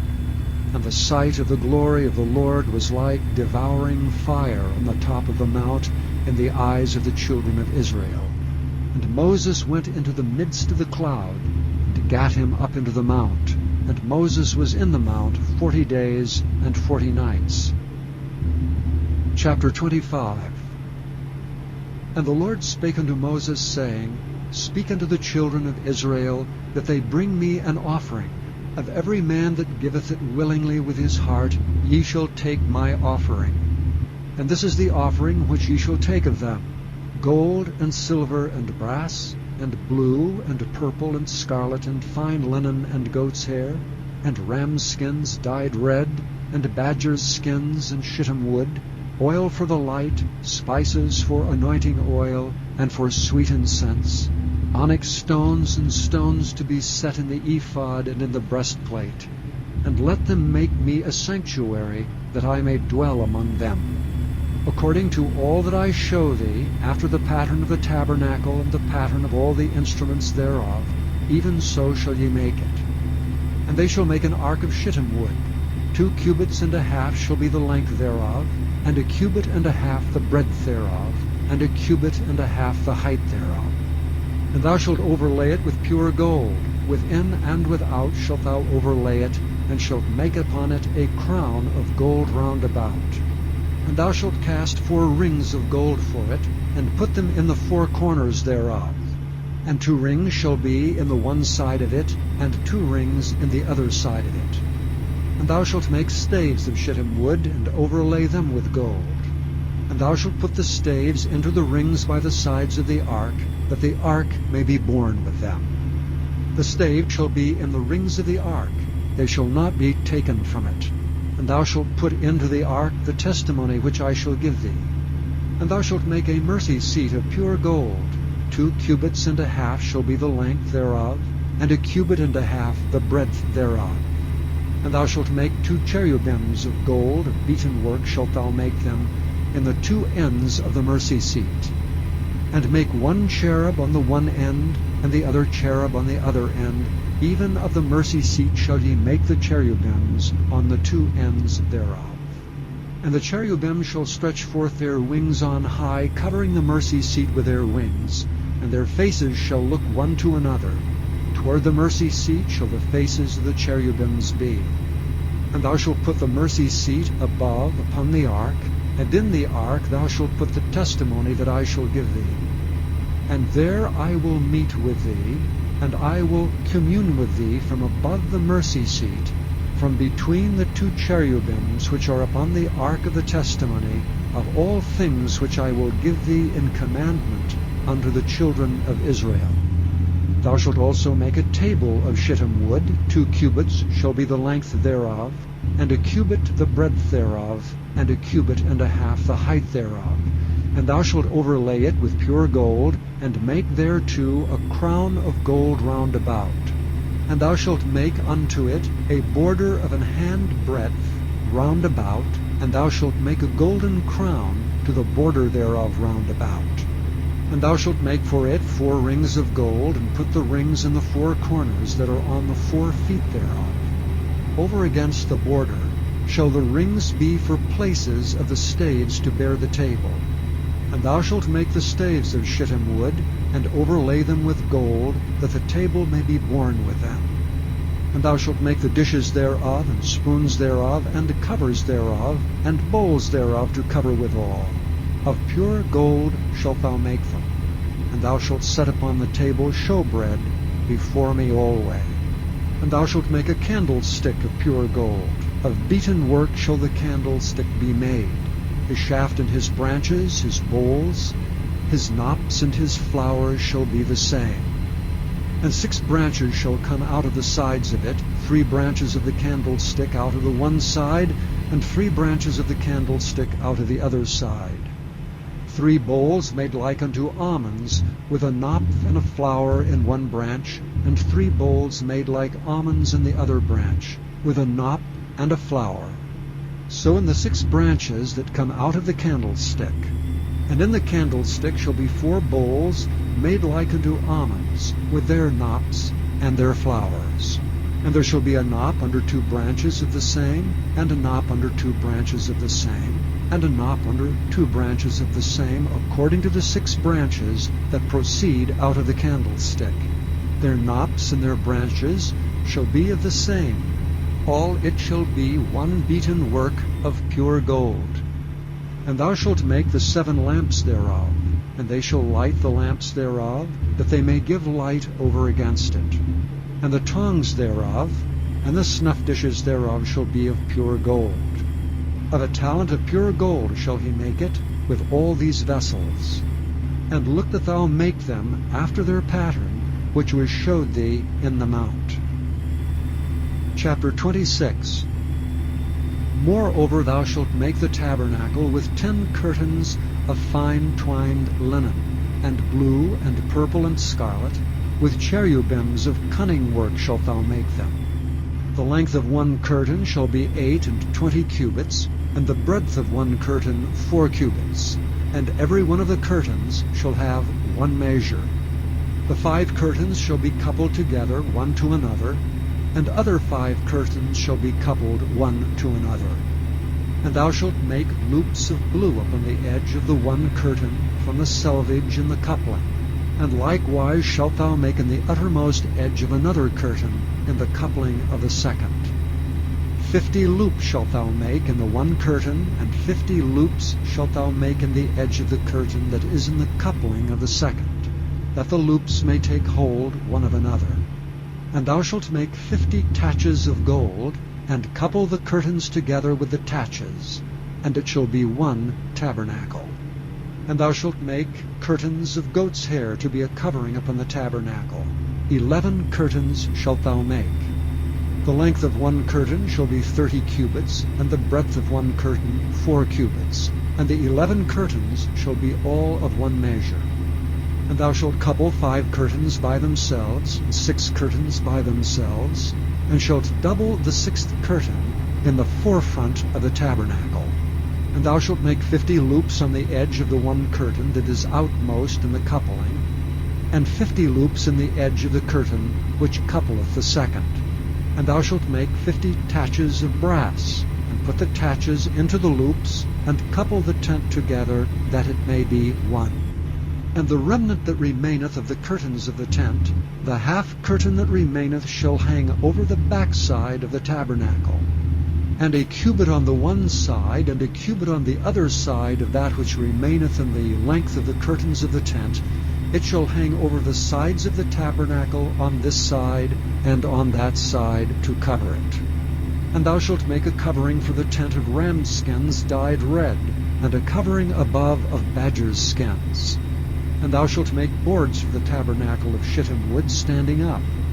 10 cubits shall be the length of a board, and a cubit and a half shall be the breadth of one board. 2 tenons shall there be in one board, set in order one against another. Thus shalt thou make for all the boards of the tabernacle.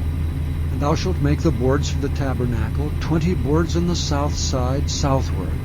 And thou shalt make 40 sockets of silver under the 20 boards, 2 sockets under one board for his 2 tenons, and 2 sockets under another board for his 2 tenons. And for the second side of the tabernacle, on the north side, there shall be 20 boards. And there 40 sockets of silver, 2 sockets under one board, and 2 sockets under another board. And for the sides of the tabernacle westward thou shalt make 6 boards, and 2 boards shalt thou make for the corners of the tabernacle in the 2 sides. And they shall be coupled together beneath, and they shall be coupled together above the head of it unto one ring. Thus shall it be for them both. They shall be for the 2 corners. And they shall be 8 boards, and their sockets of silver, 16 sockets, 2 sockets under one board, and 2 sockets under another board. And thou shalt make bars of shittim wood, 5 for the boards of one side of the tabernacle, and 5 bars for the boards of the other side of the tabernacle, and 5 bars for the boards of the side of the tabernacle, for the 2 sides westward. And the middle bar in the midst of the boards shall reach from end to end. And thou shalt overlay the boards with gold, and make their rings of gold for places for the bars. And thou shalt overlay the bars with gold. And thou shalt rear up the tabernacle according to the fashion thereof which was showed thee in the mount. And thou shalt make a veil of blue and purple and scarlet and fine twined linen of cunning work, with cherubims shall it be made. And thou shalt hang it upon 4 pillars of shittim wood overlaid with gold. Their hooks shall be of gold upon the 4 sockets of silver. And thou shalt hang up the veil under the taches, that thou mayest bring in thither within the veil the ark of the testimony. And the veil shall divide unto you between the holy place and the most holy. And thou shalt put the mercy seat upon the ark of the testimony in the most holy place. And thou shalt set the table without the veil, and the candlestick over against the table on the side of the tabernacle toward the south. And thou shalt put the table on the north side. And thou shalt make an hanging for the door of the tent, of blue and purple and scarlet and fine twined linen, wrought with needlework. And thou shalt make for the hanging 5 pillars of shittim wood, and overlay them with gold. And their hooks shall be of gold, and thou shalt cast 5 sockets of brass for them. Chapter 27. And thou shalt make an altar of shittim wood, 5 cubits long and 5 cubits broad. The altar shall be 4 square, and the height thereof shall be 3 cubits. And thou shalt make the horns of it upon the 4 corners thereof. His horn shall be of the same, and thou shalt overlay it with brass. And thou shalt make his pans to receive his ashes, and his shovels, and his basins, and his flesh hooks, and his fire pans. All the vessels thereof thou shalt make of brass. And thou shalt make for it a grate of network of brass. And upon the net shalt thou make 4 brazen rings in the 4 corners thereof. And thou shalt put it under the compass of the altar beneath, that the net may be even to the midst of the altar. And thou shalt make staves for the altar, staves of shittim wood, and overlay them with brass. And the stave shall be put into the rings, and the stave shall be upon the 2 sides of the altar to bear it. Hollow with boards shalt thou make it, as it was showed thee in the mount, so shall they make it. And thou shalt make the court of the tabernacle. For the south side southward there shall be hangings for the court of fine twined linen, of 100 cubits long for one side. And the 20 pillars thereof and their 20 sockets shall be of brass. The hooks of the pillars and their fillets shall be of silver. And likewise for the north side in length there shall be hangings of 100 cubits long, and his 20 pillars and their 20 sockets of brass. The hooks of the pillars and their fillets of silver. And for the breadth of the court on the west side shall be hangings of 50 cubits, their pillars 10, and their sockets 10. And the breadth of the court on the east side eastward shall be 50 cubits. The hangings of one side of the gate shall be 15 cubits, their pillars 3, and their sockets 3. And on the other side shall be hangings 15 cubits, their pillars 3, and their sockets 3. And for the gate of the court shall be an hanging of 20 cubits of blue and purple and scarlet, and fine twined linen, wrought with needlework, and their pillars shall be 4, and their sockets 4. All the pillars round about the court shall be filleted with silver, their hooks shall be of silver, and their sockets of brass. The length of the court shall be 100 cubits, and the breadth 50 everywhere, and the height 5 cubits of fine twined linen, and their sockets of brass. All the vessels of the tabernacle, and all the service thereof, and all the pins thereof, and all the pins of the court shall be of brass. And thou shalt command the children of Israel that they bring thee pure oil olive beaten for the light, to cause the lamp to burn always. In the tabernacle of the congregation without the veil, which is before the testimony, Aaron and his sons shall order it from evening to morning before the Lord.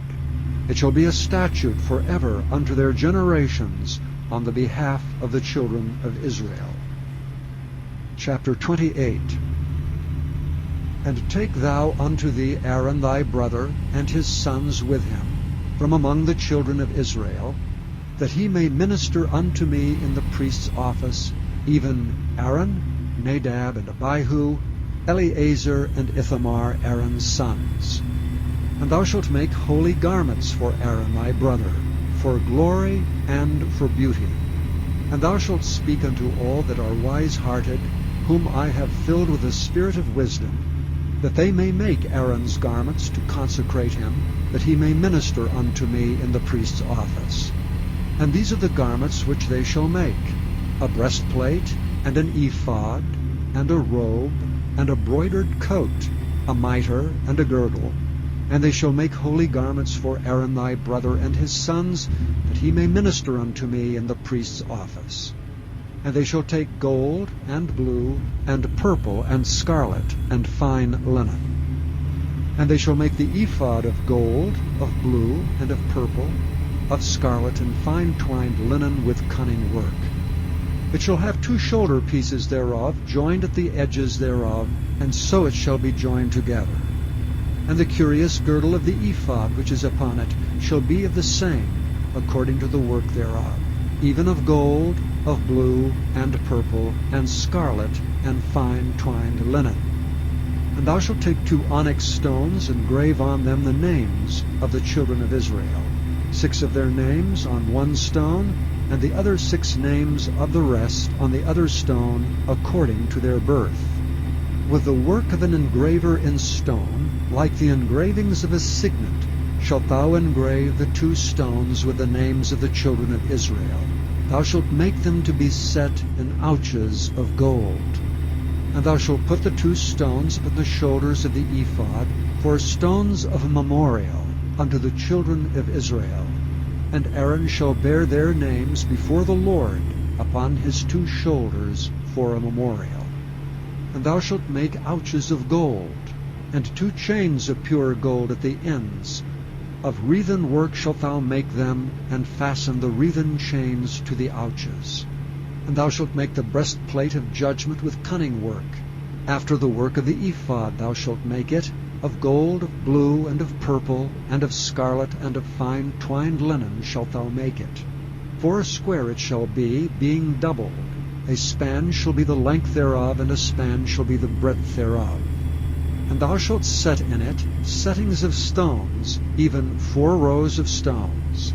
The first row shall be a sardius, a topaz, and a carbuncle. This shall be the first row. And the second row shall be an emerald, a sapphire, and a diamond. And the third row a ligure, an agate, and an amethyst. And the fourth row a beryl, and an onyx, and a jasper. They shall be set in gold in their enclosings. And the stones shall be with the names of the children of Israel, 12 according to their names, like the engravings of a signet. Every one with his name shall they be, according to the 12 tribes. And thou shalt make upon the breastplate chains at the ends of wreathen work of pure gold. And thou shalt make upon the breastplate 2 rings of gold, and shalt put the 2 rings on the 2 ends of the breastplate. And thou shalt put the 2 wreathen chains of gold in the 2 rings which are on the ends of the breastplate. And the other 2 ends of the 2 wreathen chains shalt thou fasten in the 2 ouches, and put them on the shoulder pieces of the ephod before it. And thou shalt make 2 rings of gold, and thou shalt put them upon the 2 ends of the breastplate in the border thereof, which is in the side of the ephod inward. And 2 other rings of gold thou shalt make, and shalt put them on the 2 sides of the ephod underneath, toward the forepart thereof, over against the other coupling thereof, above the curious girdle of the ephod. And they shall bind the breastplate by the rings thereof unto the rings of the ephod with a lace of blue, that it may be above the curious girdle of the ephod, and that the breastplate be not loosed from the ephod. And Aaron shall bear the names of the children of Israel in the breastplate of judgment upon his heart, when he goeth into the holy place, for a memorial before the Lord continually. And thou shalt put in the breastplate of judgment the Urim and the Thummim, and they shall be upon Aaron's heart when he goeth in before the Lord. And Aaron shall bear the judgment of the children of Israel upon his heart before the Lord continually. And thou shalt make the robe of the ephod all of blue. And there shall be an hole in the top of it, in the midst thereof. It shall have a binding of woven work round about the hole of it, as it were the hole of an habergeon, that it be not rent. And beneath upon the hem of it And thou shalt make pomegranates of blue, and of purple, and of scarlet, round about the hem thereof, and bells of gold between them round about, a golden bell and a pomegranate, a golden bell and a pomegranate, upon the hem of the robe round about. And it shall be upon Aaron to minister, and his sound shall be heard when he goeth in unto the holy place before the Lord, and when he cometh out, that he die not. And thou shalt make a plate of pure gold, and grave upon it, like the engravings of a signet, Holiness to the Lord. And thou shalt put it on a blue lace, that it may be upon the mitre, upon the forefront of the mitre it shall be. And it shall be upon Aaron's forehead, that Aaron may bear the iniquity of the holy things, which the children of Israel shall hallow in all their holy gifts. And it shall be always upon his forehead, that they may be accepted before the Lord. And thou shalt embroider the coat of fine linen, and thou shalt make the mitre of fine linen, and thou shalt make the girdle of needlework. And for Aaron's sons thou shalt make coats, and thou shalt make for them girdles, and bonnets shalt thou make for them, for glory and for beauty. And thou shalt put them upon Aaron thy brother, and his sons with him, and shalt anoint them, and consecrate them, and sanctify them, that they may minister unto me in the priest's office.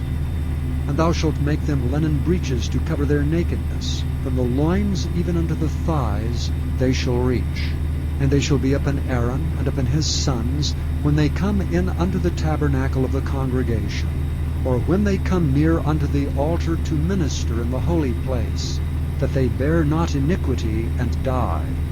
It shall be a statute forever unto him and his seed after him. Chapter 29. And this is the thing that thou shalt do unto them to hallow them, to minister unto me in the priest's office. Take 1 young bullock, and 2 rams without blemish, and unleavened bread, and cakes unleavened tempered with oil, and wafers unleavened, anointed with oil. Of wheaten flour shalt thou make them. And thou shalt put them into 1 basket, and bring them in the basket with the bullock and the 2 rams. And Aaron and his sons thou shalt bring unto the door of the tabernacle of the congregation, and shalt wash them with water. And thou shalt take the garments, and put upon Aaron the coat, and the robe of the ephod, and the breastplate, and gird him with the curious girdle of the ephod. And thou shalt put the mitre upon his head, and put the holy crown upon the mitre. Then shalt thou take anointing oil, and pour it upon his head, and anoint him. And thou shalt bring his sons, and put coats upon them. And thou shalt gird them with girdles, Aaron and his sons, and put the bonnets on them. And the priest's office shall be theirs for a perpetual statute, and thou shalt consecrate Aaron and his sons. And thou shalt cause a bullock to be brought before the tabernacle of the congregation. And Aaron and his sons shall put their hands upon the head of the bullock. And thou shalt kill the bullock before the Lord, by the door of the tabernacle of the congregation. And thou shalt take of the blood of the bullock, and put it upon the horns of the altar with thy finger, and pour all the blood beside the bottom of the altar. And thou shalt take all the fat that covereth the inwards, and the caul that is above the liver, and the 2 kidneys, and the fat that is upon them, and burn them upon the altar. But the flesh of the bullock, and his skin, and his dung, shalt thou burn with fire without the camp. It is a sin offering. Thou shalt also take 1 ram, and Aaron and his sons shall put their hands upon the head of the ram. And thou shalt slay the ram, and thou shalt take his blood, and sprinkle it round about upon the altar. And thou shalt cut the ram in pieces, and wash the inwards of him and his legs, and put them unto his pieces, and unto his head. And thou shalt burn the whole ram upon the altar. It is a burnt offering unto the Lord. It is a sweet savour, and offering made by fire unto the Lord. And thou shalt take the other ram, and Aaron and his sons shall put their hands upon the head of the ram. Then shalt thou kill the ram, and take of his blood, and put it upon the tip of the right ear of Aaron, and upon the tip of the right ear of his sons, and upon the thumb of their right hand, and upon the great toe of their right foot, and sprinkle the blood upon the altar round about.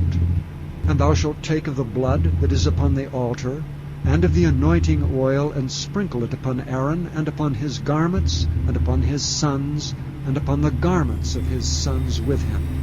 And he shall be hallowed, and his garments, and his sons' garments with him. Also thou shalt take of the ram the fat, and the rump, and the fat that covereth the inwards, and the caul above the liver, and the 2 kidneys, and the fat that is upon them, and the right shoulder, for it is a ram of consecration, and 1 loaf of bread, and 1 cake of oiled bread, and 1 wafer out of the basket of the unleavened bread that is before the Lord. And thou shalt put all in the hands of Aaron, and in the hands of his sons, and shalt wave them for a wave offering before the Lord. And thou shalt receive them of their hands, and burn them upon the altar for a burnt offering, for a sweet savour before the Lord. It is an offering made by fire unto the Lord. And thou shalt take the breast of the ram of Aaron's consecration, and wave it for a wave offering before the Lord, and it shall be thy part. And thou shalt sanctify the breast of the wave offering, and the shoulder of the heave offering, which is waved, and which is heaved up, of the ram of the consecration, even of that which is for Aaron, and of that which is for his sons. And it shall be Aaron's and his sons by a statute forever from the children of Israel. For it is an heave offering, and it shall be an heave offering from the children of Israel of the sacrifice of their peace offerings, even their heave offering unto the Lord. And the holy garments of Aaron shall be his sons after him, to be anointed therein, and to be consecrated in them. And that son that is priest in his stead shall put them on 7 days, when he cometh into the tabernacle of the congregation to minister in the holy place.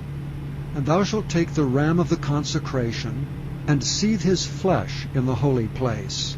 And Aaron and his sons shall eat the flesh of the ram, and the bread that is in the basket by the door of the tabernacle of the congregation. And they shall eat those things wherewith the atonement was made, to consecrate and to sanctify them. But a stranger shall not eat thereof, because they are holy. And if aught of the flesh of the consecrations or of the bread remain unto the morning, then thou shalt burn the remainder with fire. It shall not be eaten, because it is holy. And thus shalt thou do unto Aaron and to his sons according to all things which I have commanded thee. 7 days shalt thou consecrate them. And thou shalt offer every day a bullock for a sin offering for atonement.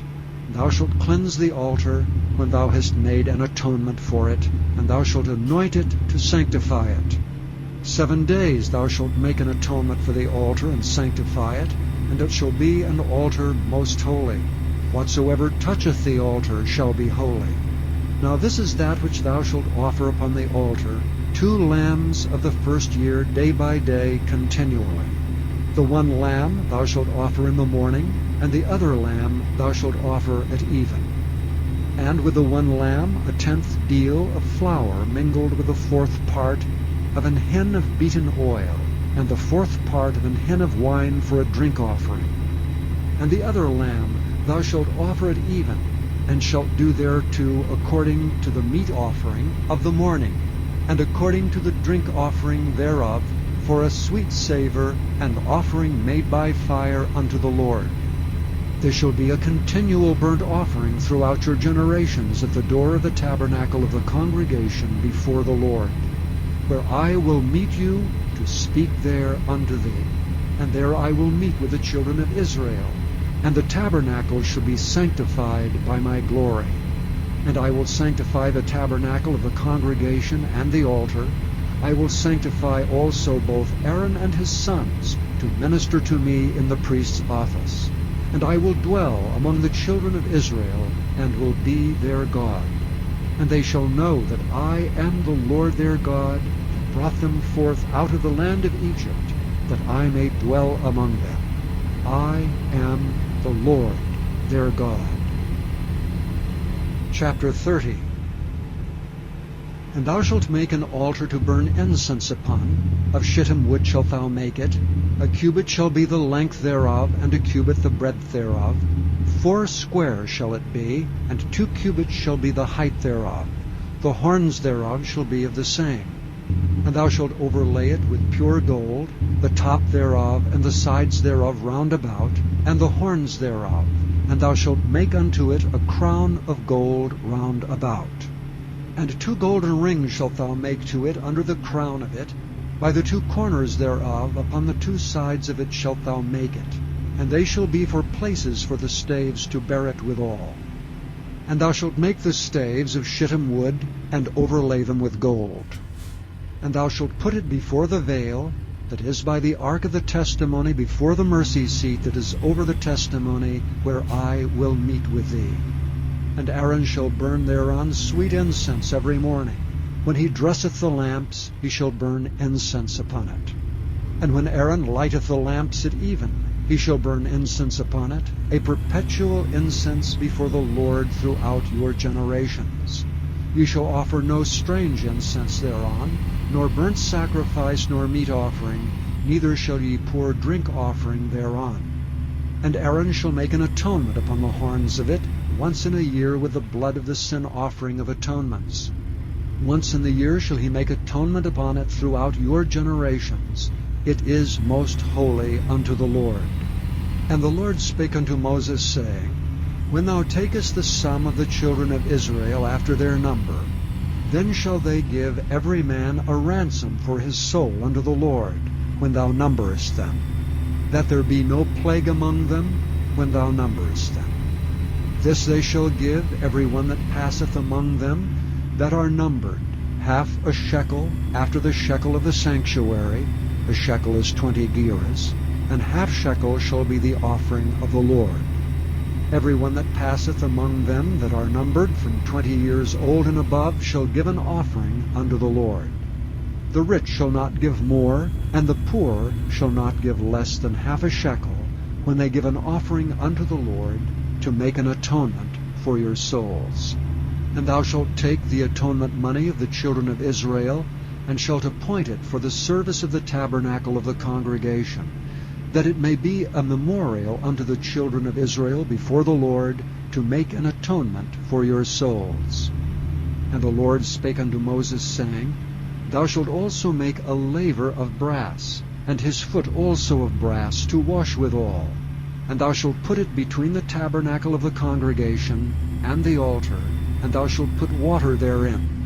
For Aaron and his sons shall wash their hands and their feet thereat.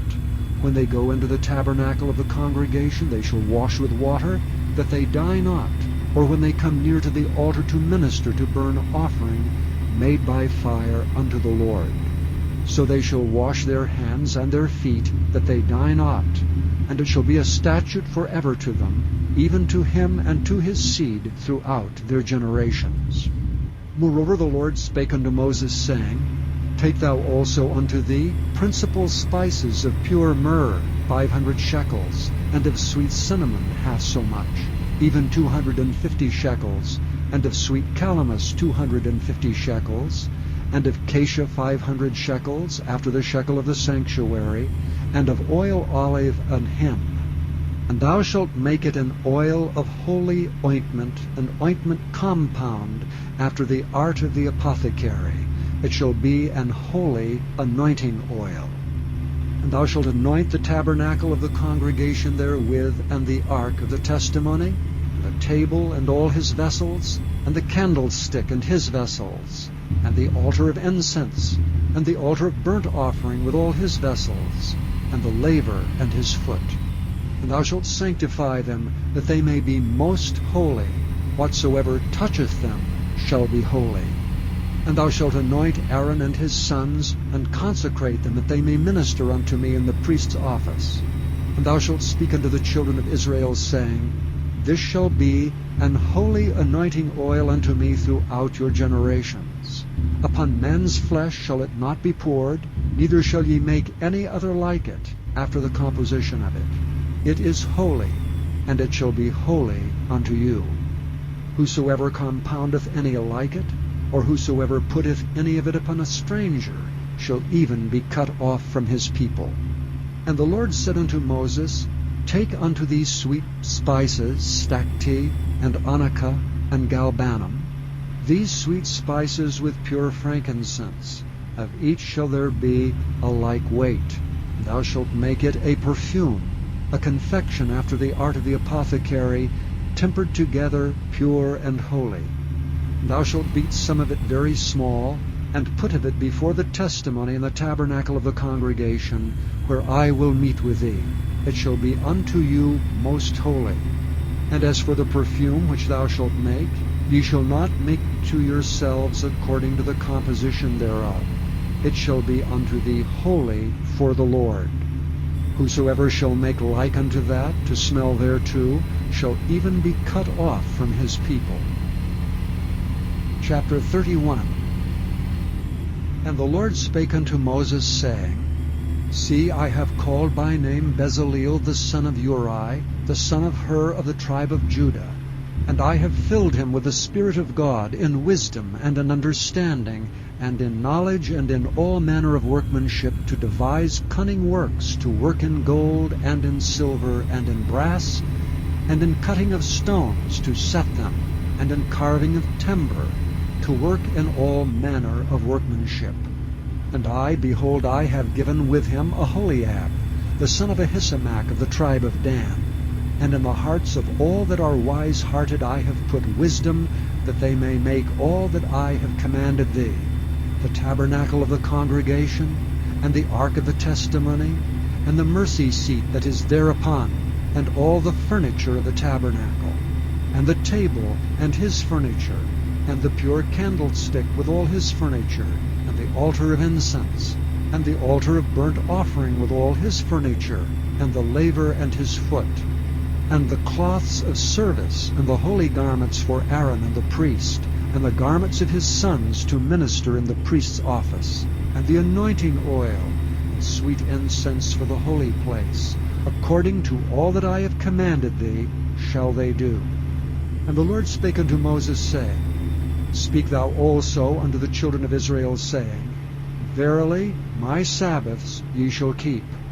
For it is a sign between me and you throughout your generations, that ye may know that I am the Lord that doth sanctify you.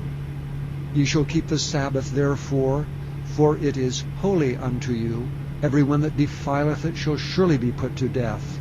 For whosoever doeth any work therein, that soul shall be cut off from among his people.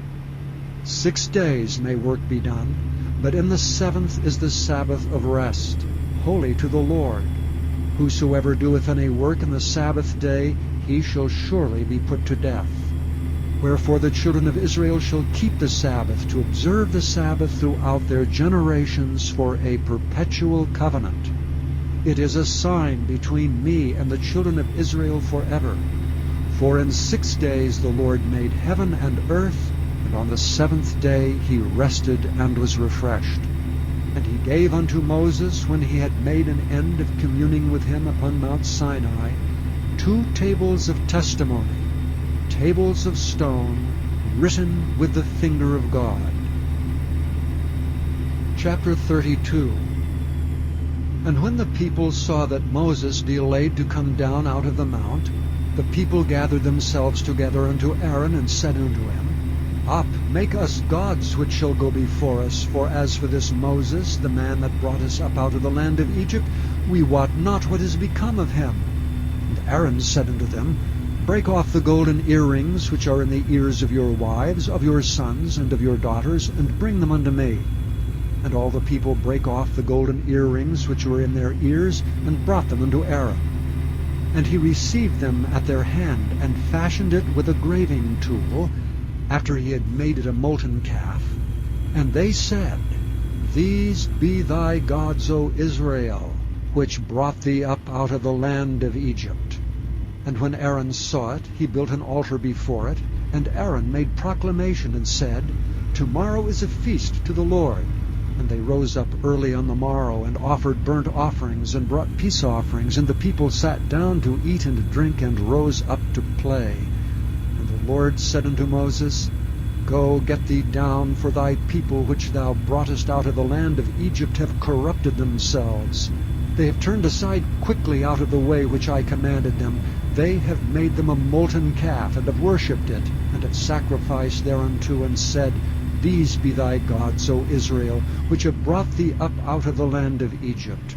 And the Lord said unto Moses, I have seen this people, and behold, it is a stiff-necked people. Now therefore let me alone, that my wrath may wax hot against them, and that I may consume them, and I will make of thee a great nation. And Moses besought the Lord his God, and said, Lord, why doth thy wrath wax hot against thy people, which thou hast brought forth out of the land of Egypt with great power, and with a mighty hand? Wherefore should the Egyptians speak and say, For mischief did he bring them out, to slay them in the mountains, and to consume them from the face of the earth? Turn from thy fierce wrath, and repent of this evil against thy people. Remember Abraham, Isaac, and Israel, thy servants, to whom thou swarest by thine own self, and saidst unto them, I will multiply your seed as the stars of heaven, and all this land that I have spoken of will I give unto your seed, and they shall inherit it forever. And the Lord repented of the evil which he thought to do unto his people. And Moses turned and went down from the mount, and the 2 tables of the testimony were in his hand. The tables were written on both their sides. On the one side and on the other were they written. And the tables were the work of God, and the writing was the writing of God graven upon the tables. And when Joshua heard the noise of the people as they shouted, he said unto Moses, There is a noise of war in the camp. And he said, It is not the voice of them that shout for mastery, neither it is the voice of them that cry for being overcome, but the noise of them that sing do I hear. And it came to pass, as soon as he came nigh unto the camp, that he saw the calf and the dancing, and Moses' anger waxed hot, and he cast the tables out of his hands, and brake them beneath the mount. And he took the calf which they had made, and burnt it in the fire, and ground it to powder, and strawed it upon the water, and made the children of Israel drink of it. And Moses said unto Aaron, What did this people unto thee, that thou hast brought so great a sin upon them? And Aaron said, Let not the anger of my Lord wax hot. Thou knowest the people, that they are set on mischief. For they said unto me, Make us gods which shall go before us. As for this Moses, the man that brought us up out of the land of Egypt, we wot not what is become of him. And I said unto them, Whosoever hath any gold, let them break it off. So they gave it me, then I cast it into the fire, and there came out this calf. And when Moses saw that the people were naked, for Aaron had made them naked unto their shame among their enemies, then Moses stood up in the gate of the camp and said, Who is on the Lord's side? Let him come unto me. And all the sons of Levi gathered themselves together unto him. And he said unto them, Thus saith the Lord God of Israel, Put every man his sword by his side, and go in and out from gate to gate throughout the camp, and slay every man his brother, and every man his companion, and every man his neighbor. And the children of Levi did according to the word of Moses, and there fell of the people that day about 3,000 men. For Moses had said, Consecrate yourselves today to the Lord, every man upon his son, and upon his brother, that he may bestow upon you a blessing this day. And it came to pass on the morrow that Moses said unto the people, Ye have sinned a great sin. And now I will go up unto the Lord. Peradventure I shall make an atonement for your sin. And Moses returned unto the Lord and said, O this people have sinned a great sin, and have made them gods of gold. Yet now if thou wilt forgive their sin, and if not, blot me, I pray thee, out of thy book which thou hast written. And the Lord said unto Moses, Whosoever hath sinned against me, him will I blot out of my book. Therefore now go, lead the people unto the place of which I have spoken unto thee. Behold, mine angel shall go before thee. Nevertheless in the day when I visit, I will visit their sin upon them. And the Lord plagued the people because they made the calf which Aaron made. Chapter 33. And the Lord said unto Moses, Depart, and go up hence, thou and the people which thou hast brought up out of the land of Egypt, unto the land which I swear unto Abraham, to Isaac, and to Jacob, saying, Unto thy seed will I give it. And I will send an angel before thee, and I will drive out the Canaanite, the Amorite, and the Hittite, and the Perizzite, the Hivite, and the Jebusite, unto a land flowing with milk and honey. For I will not go up in the midst of thee, for thou art a stiff-necked people, lest I consume thee in the way. And when the people heard these evil tidings, they mourned, and no man did put on him his ornaments. For the Lord had said unto Moses, Say unto the children of Israel, Ye are a stiff-necked people. I will come up into the midst of thee in a moment and consume thee. Therefore now put off thy ornaments from thee, that I may know what to do unto thee. And the children of Israel stripped themselves of their ornaments by the Mount Horeb. And Moses took the tabernacle and pitched it without the camp, afar off from the camp, and called it the tabernacle of the congregation. And it came to pass that every one which sought the Lord went out unto the tabernacle of the congregation, which was without the camp. And it came to pass, when Moses went out into the tabernacle, that all the people rose up and stood every man at his tent door, and looked after Moses until he was gone into the tabernacle. And it came to pass, as Moses entered into the tabernacle, the cloudy pillar descended, and stood at the door of the tabernacle, and the Lord talked with Moses. And all the people saw the cloudy pillar stand at the tabernacle door, and all the people rose up and worshipped, every man in his tent door. And the Lord spake unto Moses face to face, as a man speaketh unto his friend. And he turned again into the camp, but his servant Joshua the son of Nun, a young man, departed not out of the tabernacle. And Moses said unto the Lord, See, thou sayest unto me, Bring up this people, and thou hast not let me know whom thou wilt send with me. Yet thou hast said, I know thee by name, and thou hast also found grace in my sight. Now therefore I pray thee, if I have found grace in thy sight, show me now the way that I may know thee, that I may find grace in thy sight, and consider that this nation is thy people. And he said, My presence shall go with thee, and I will give thee rest. And he said unto him, If thy presence go not with me, carry us not up hence. For wherein shall it be known here that I and thy people have found grace in thy sight? Is it not in that thou goest with us? So shall we be separated, I and thy people, from all the people that are upon the face of the earth. And the Lord said unto Moses, I will do this thing also that thou hast spoken, for thou hast found grace in my sight, and I know thee by name. And he said, I beseech thee, show me thy glory. And he said, I will make all my goodness pass before thee, and I will proclaim the name of the Lord before thee, and will be gracious to whom I will be gracious, and will show mercy on whom I will show mercy. And he said, Thou canst not see my face, for there shall no man see me and live. And the Lord said, Behold, there is a place by me, and thou shalt stand upon a rock. And it shall come to pass, while my glory passeth by, that I will put thee in a cleft of the rock, and will cover thee with my hand while I pass by. And I will take away mine hand, and thou shalt see my back parts, but my face shall not be seen. Chapter 34. And the Lord said unto Moses, Hew thee 2 tables of stone like unto the first, and I will write upon these tables the words that were in the first tables which thou breakest.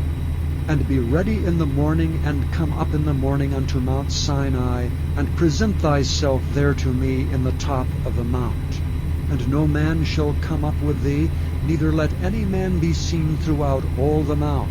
Neither let the flocks nor herds feed before that mount.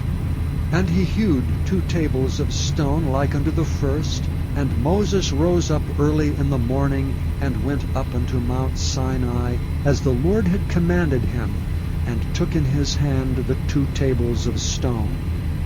And the Lord descended in the cloud, and stood with him there, and proclaimed the name of the Lord. The Lord passed by before him, and proclaimed, the Lord God, merciful and gracious, long-suffering and abundant in goodness and truth, keeping mercy for thousands, forgiving iniquity and transgression and sin, and that will by no means clear the guilty, visiting the iniquity of the fathers upon the children, and upon the children's children unto the 3rd and to the 4th generation. And Moses made haste, and bowed his head toward the earth, and worshipped. And he said, If now I have found grace in thy sight, O Lord, let my Lord, I pray thee, go among us. For it is a stiff-necked people, and pardon our iniquity and our sin, and take us for thine inheritance. And he said, Behold, I make a covenant. Before all thy people I will do marvels such as have not been done in all the earth, nor in any nation. And all the people among which thou art shall see the work of the Lord. For it is a terrible thing that I will do with thee. Observe thou that which I command thee this day. Behold, I will drive out before thee the Amorite, and the Canaanite, and the Hittite, and the Perizzite, and the Hivite, and the Jebusite. Take heed to thyself, lest thou make a covenant with the inhabitants of the land whither thou goest, lest it be for a snare in the midst of thee. But ye shall destroy their altars, break their images, and cut down their groves. For thou shalt worship no other God, for the Lord, whose name is jealous, is a jealous God. Lest thou make a covenant with the inhabitants of the land, and they go a-whoring after their gods, and do sacrifice unto their gods, and one call thee, and thou eat of his sacrifice. And thou take of their daughters unto thy sons, and their daughters go a-whoring after their gods, and make thy sons go a-whoring after their gods. Thou shalt make thee no molten gods.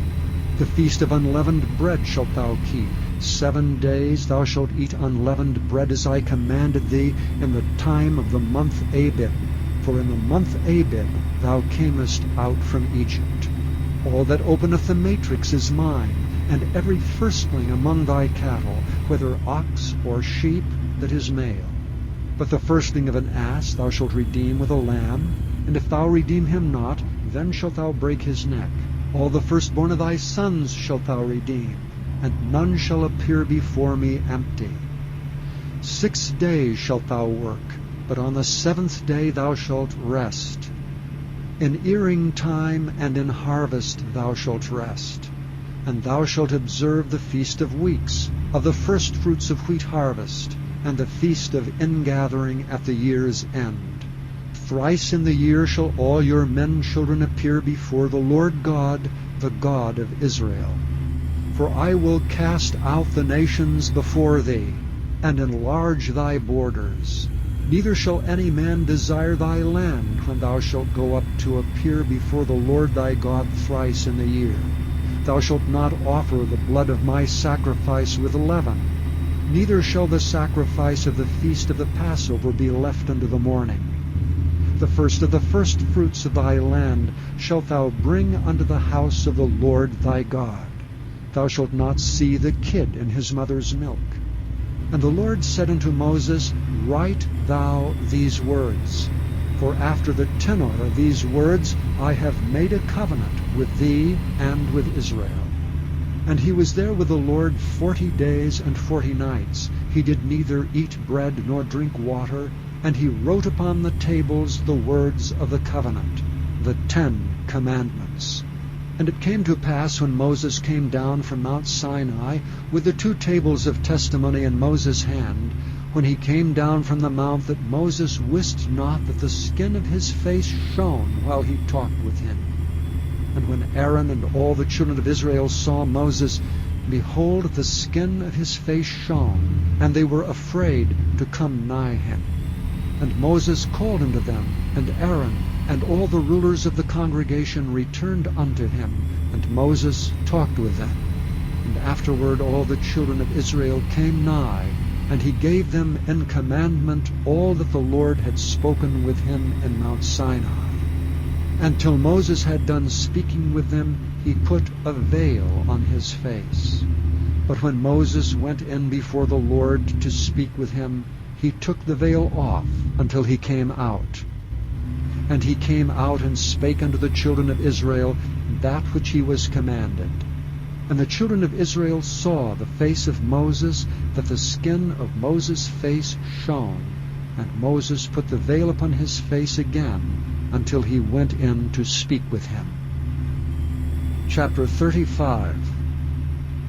And Moses gathered all the congregation of the children of Israel together, and said unto them, These are the words which the Lord hath commanded, that ye should do them. 6 days shall work be done, but on the 7th day there shall be to you an holy day, a Sabbath of rest to the Lord. Whosoever doeth work therein shall be put to death. Ye shall kindle no fire throughout your habitations upon the Sabbath day. And Moses spake unto all the congregation of the children of Israel, saying, This is the thing which the Lord commanded, saying, Take ye from among you an offering unto the Lord. Whosoever is of a willing heart, let him bring it, an offering of the Lord, gold and silver and brass, and blue and purple, and scarlet, and fine linen, and goat's hair, and ram's skins dyed red, and badgers' skins and shittim wood, and oil for the light, and spices for anointing oil, and for the sweet incense, and onyx stones, and stones to be set for the ephod, and for the breastplate.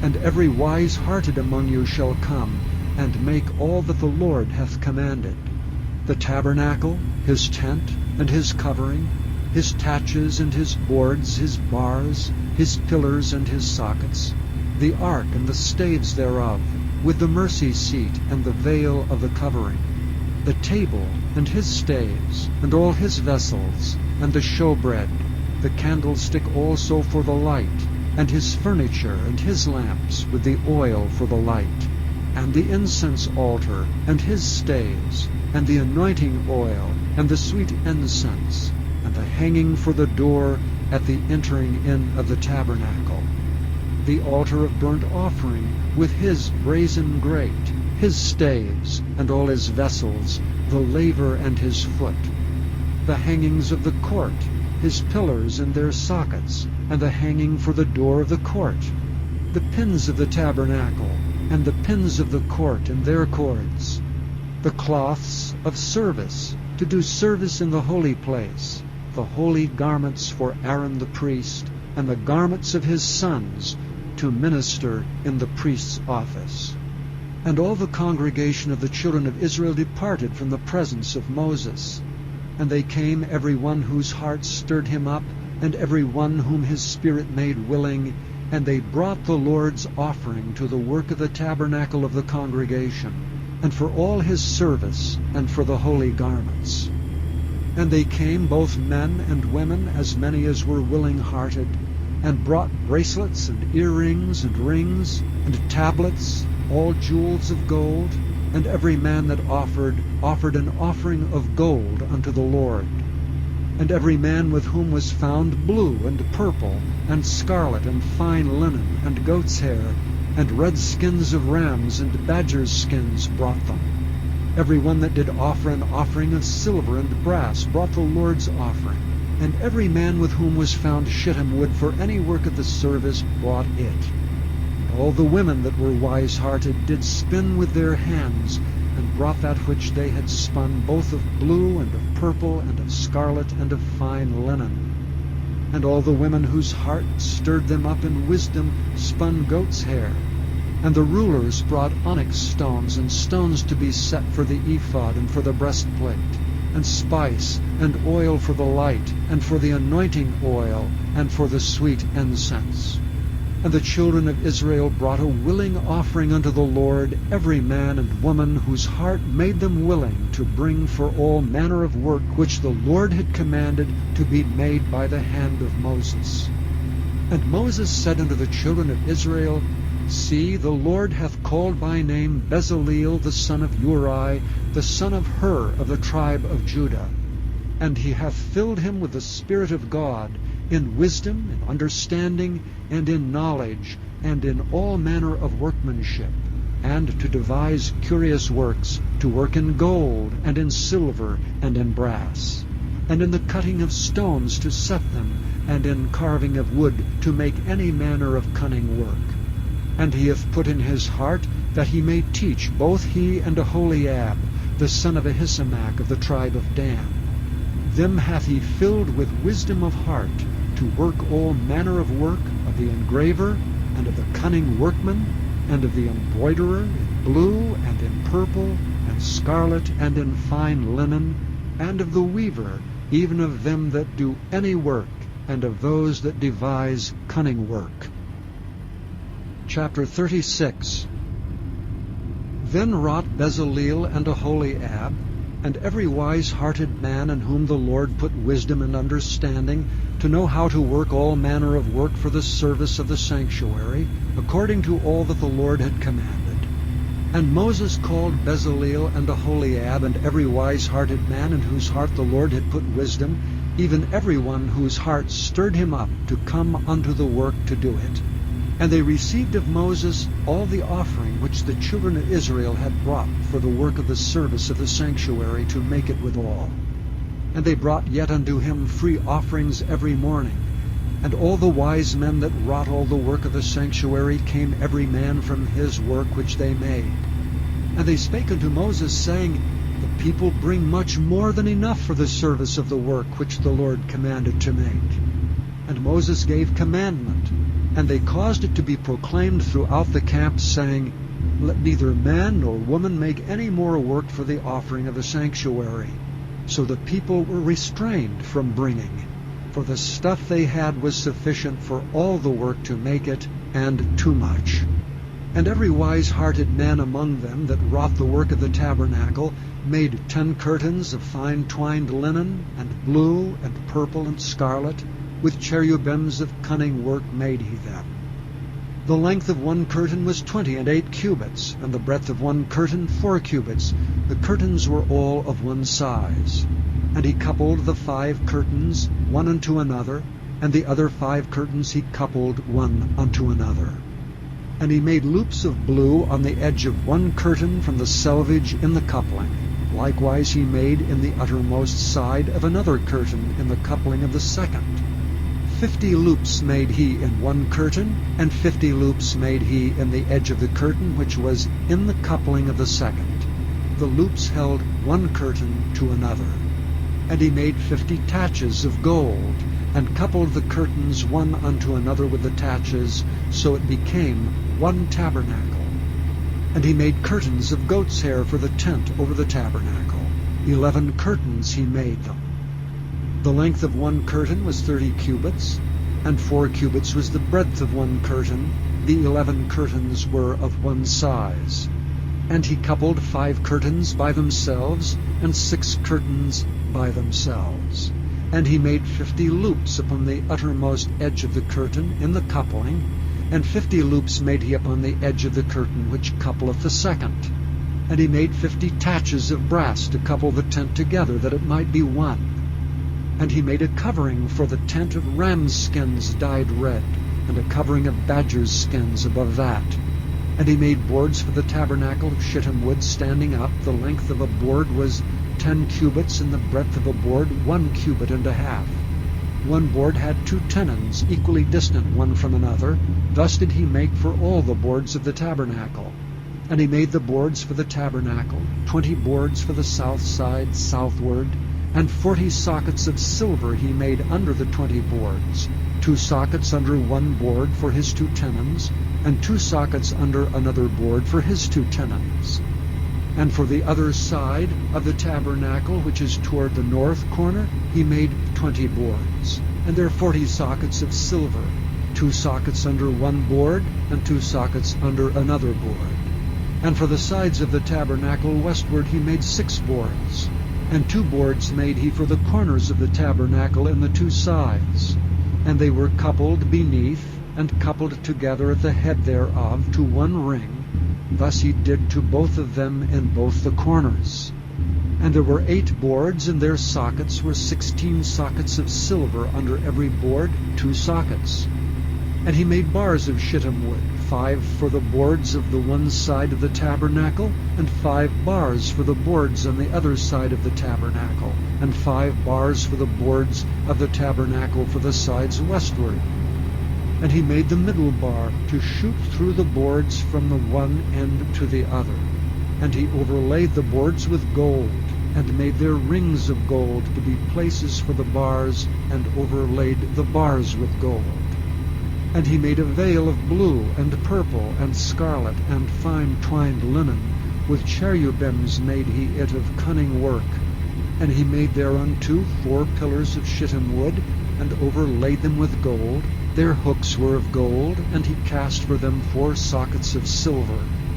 And he made an hanging for the tabernacle door of blue, and purple, and scarlet, and fine twined linen of needlework, and the 5 pillars of it with their hooks. And he overlaid their chapiters and their fillets with gold, but their 5 sockets were of brass. Chapter 37. And Bezaleel made the ark of shittim wood. 2 cubits and a half was the length of it, and 1 cubit and a half the breadth of it, and 1 cubit and a half the height of it. And he overlaid it with pure gold within and without, and made a crown of gold to it round about.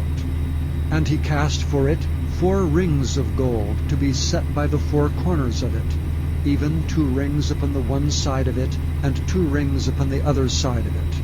And he made staves of shittim wood, and overlaid them with gold. And he put the staves into the rings by the sides of the ark to bear the ark. And he made the mercy seat of pure gold. 2 cubits and a half was the length thereof, and 1 cubit and a half the breadth thereof. And he made 2 cherubims of gold, beaten out of 1 piece made he them, on the 2 ends of the mercy seat. 1 cherub on the end on this side, and another cherub on the other end on that side. Out of the mercy seat made he the cherubims on the 2 ends thereof. And the cherubims spread out their wings on high, and covered with their wings over the mercy seat, with their faces one to another. Even to the mercy seatward were the faces of the cherubims. And he made the table of shittim wood. 2 cubits was the length thereof, and 1 cubit the breadth thereof, and 1 cubit and a half the height thereof. And he overlaid it with pure gold, and made thereunto a crown of gold round about. Also he made thereunto a border of an handbreadth round about, and made a crown of gold for the border thereof round about. And he cast for it 4 rings of gold, and put the rings upon the 4 corners that were in the 4 feet thereof. Over against the border were the rings, the places for the staves to bear the table. And he made the staves of shittim wood, and overlaid them with gold to bear the table. And he made the vessels which were upon the table, his dishes, and his spoons, and his bowls, and his covers to cover withal, of pure gold. And he made the candlestick of pure gold, of beaten work made he the candlestick. His shaft and his branch, his bowls, his knops, and his flowers were of the same. And 6 branches going out of the sides thereof, 3 branches of the candlestick out of the one side thereof, and 3 branches of the candlestick out of the other side thereof. 3 bowls made after the fashion of almonds in one branch, a knop and a flower, and 3 bowls made like almonds in another branch, a knop and a flower. So throughout the 6 branches going out of the candlestick. And in the candlestick were 4 bowls made like almonds, his knops and his flowers, and a knop under 2 branches of the same, and a knop under 2 branches of the same, and a knop under 2 branches of the same, according to the 6 branches going out of it. Their knops and their branches were of the same. All of it was one beaten work of pure gold. And he made his 7 lamps and his snuffers and his snuff dishes of pure gold. Of a talent of pure gold made he it, and all the vessels thereof. And he made the incense altar of shittim wood. The length of it was a cubit, and the breadth of it a cubit. It was 4 square, and 2 cubits was the height of it. The horns thereof were of the same. And he overlaid it with pure gold, both the top of it and the sides thereof round about, and the horns of it. Also he made unto it a crown of gold round about. And he made 2 rings of gold for it under the crown thereof, by the 2 corners of it, upon the 2 sides thereof, to be places for the staves to bear it withal. And he made the stays of shittim wood, and overlaid them with gold. And he made the holy anointing oil, and the pure incense of sweet spices, according to the work of the apothecary. Chapter 38. And he made the altar of burnt offering of shittim wood. 5 cubits was the length thereof, and 5 cubits the breadth thereof.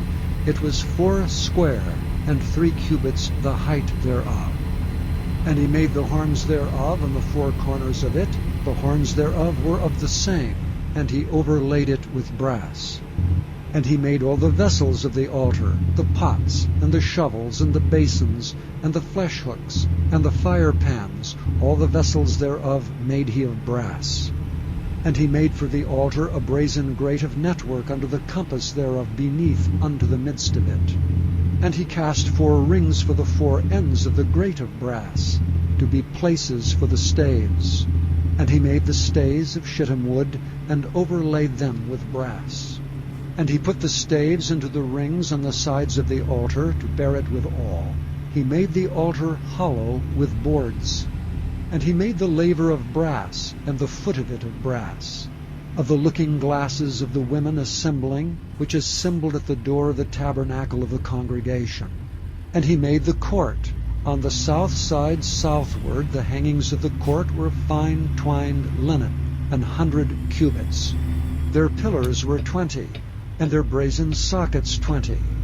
The hooks of the pillars and their fillets were of silver. And for the north side the hangings were 100 cubits. Their pillars were 20, and their sockets of brass 20.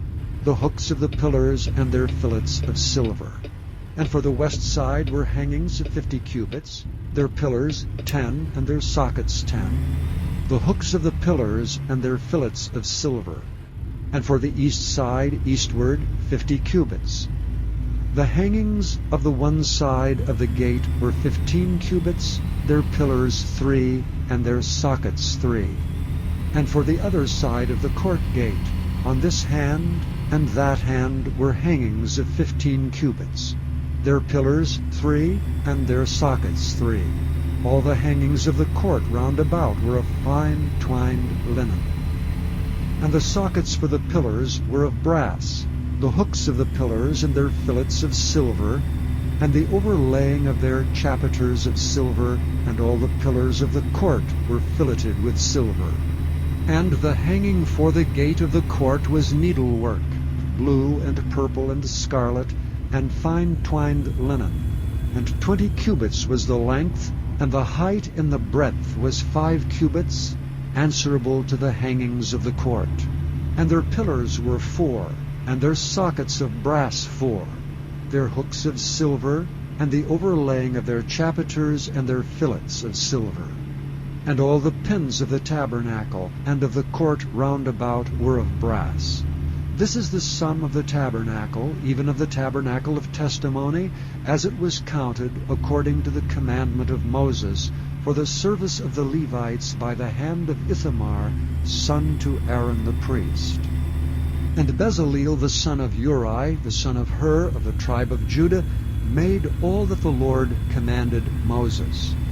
And with him was Aholiab, son of Ahisamach of the tribe of Dan, an engraver, and a cunning workman, and an embroiderer in blue and in purple, and in scarlet and fine linen. All the gold that was occupied for the work and all the work of the holy place, even the gold of the offering, was 29 talents, and 730 shekels after the shekel of the sanctuary.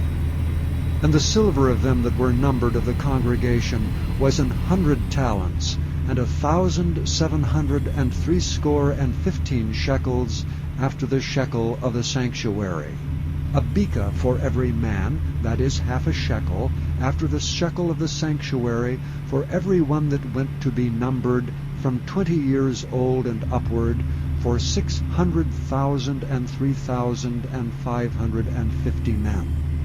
And of the 100 talents of silver were cast the sockets of the sanctuary, and the sockets of the veil, and 100 sockets of the 100 talents, a talent for a socket. And of the 1,775 shekels he made hooks for the pillars, and overlaid their chapiters, and filleted them. And the brass of the offering was 70 talents, and 2,400 shekels. And therewith he made the sockets to the door of the tabernacle of the congregation, and the brazen altar, and the brazen grate for it, and all the vessels of the altar, and the sockets of the court round about, and the sockets of the court gate, and all the pins of the tabernacle, and all the pins of the court round about. Chapter 39. And of the blue and purple and scarlet they made cloths of service to do service in the holy place, and made the holy garments for Aaron, as the Lord commanded Moses. And he made the ephod of gold, blue and purple and scarlet, and fine twined linen. And they did beat the gold into thin plates, and cut it into wires, to work it in the blue, and in the purple, and in the scarlet, and in the fine linen with cunning work. They made shoulder pieces for it, to couple it together. By the two edges was it coupled together. And the curious girdle of his ephod that was upon it was of the same, according to the work thereof, of gold, blue, and purple, and scarlet, and fine twined linen, as the Lord commanded Moses. And they wrought onyx stones enclosed in ouches of gold, graven as signets are graven, with the names of the children of Israel. And he put them on the shoulders of the ephod, that they should be stones for a memorial to the children of Israel, as the Lord commanded Moses. And he made the breastplate of cunning work, like the work of the ephod, of gold, blue, and purple, and scarlet, and fine twined linen. It was 4 square. They made the breastplate double. A span was the length thereof, and a span the breadth thereof, being doubled. And they set in it 4 rows of stones. The first row was a sardius, a topaz, and a carbuncle. This was the first row. And the second row, an emerald, a sapphire, and a diamond. And the third row, a ligure, an agate, and an amethyst. And the fourth row, a beryl, and onyx, and a jasper. They were enclosed in ouches of gold in their enclosings. And the stones were according to the names of the children of Israel, 12, according to their names, like the engravings of a signet, every one with his name according to the 12 tribes. And they made upon the breastplate chains at the ends of wreathen work, of pure gold. And they made 2 ouches of gold, and 2 gold rings, and put the 2 rings in the 2 ends of the breastplate. And they put the 2 wreathen chains of gold in the 2 rings on the ends of the breastplate. And the 2 ends of the 2 wreathen chains they fastened in the 2 ouches, and put them on the shoulder pieces of the ephod before it. And they made 2 rings of gold, and put them on the 2 ends of the breastplate, upon the border of it, which was on the side of the ephod inward. And they made 2 other golden rings, and put them on the 2 sides of the ephod, underneath toward the forepart of it, over against the other coupling thereof, above the curious girdle of the ephod. And they did bind the breastplate by his rings under the rings of the ephod with a lace of blue, that it might be above the curious girdle of the ephod, and that the breastplate might not be loosed from the ephod, as the Lord commanded Moses. And he made the robe of the ephod of woven work, all of blue. And there was an hole in the midst of the robe, as the hole of an habergeon, with a band round about the hole, that it should not rend. And they made upon the hems of the robe pomegranates of blue and purple and scarlet, and twined linen. And they made bells of pure gold, and put the bells between the pomegranates upon the hem of the robe, round about between the pomegranates. A bell and a pomegranate, a bell and a pomegranate, round about the hem of the robe to minister in, as the Lord commanded Moses. And they made coats of fine linen of woven work for Aaron and for his sons, and a mitre of fine linen, and goodly bonnets of fine linen, and linen breeches of fine twined linen, and a girdle of fine twined linen, and blue and purple and scarlet, of needlework, as the Lord commanded Moses. And they made the plate of the holy crown of pure gold, and wrote upon it a writing like to the engravings of a signet, Holiness to the Lord. And they tied unto it a lace of blue, to fasten it on high upon the mitre, as the Lord commanded Moses. Thus was all the work of the tabernacle of the tent of the congregation finished. And the children of Israel did according to all that the Lord commanded Moses, so did they. And they brought the tabernacle unto Moses, the tent and all his furniture, his taches, his boards, his bars, and his pillars, and his sockets, and the covering of ram skins dyed red, and the covering of badger skins, and the veil of the covering, the ark of the testimony, and the staves thereof, and the mercy seat, the table, and all the vessels thereof, and the showbread, the pure candlestick, with the lamps thereof, even with the lamps to be set in order, and all the vessels thereof, and the oil for light, and the golden altar, and the anointing oil, and the sweet incense, and the hanging for the tabernacle door, and the brazen altar, and his grate of brass, his staves, and all his vessels, the laver and his foot, the hangings of the court, his pillars and his sockets, and the hanging for the court gate, his cords and his pins, and all the vessels of the service of the tabernacle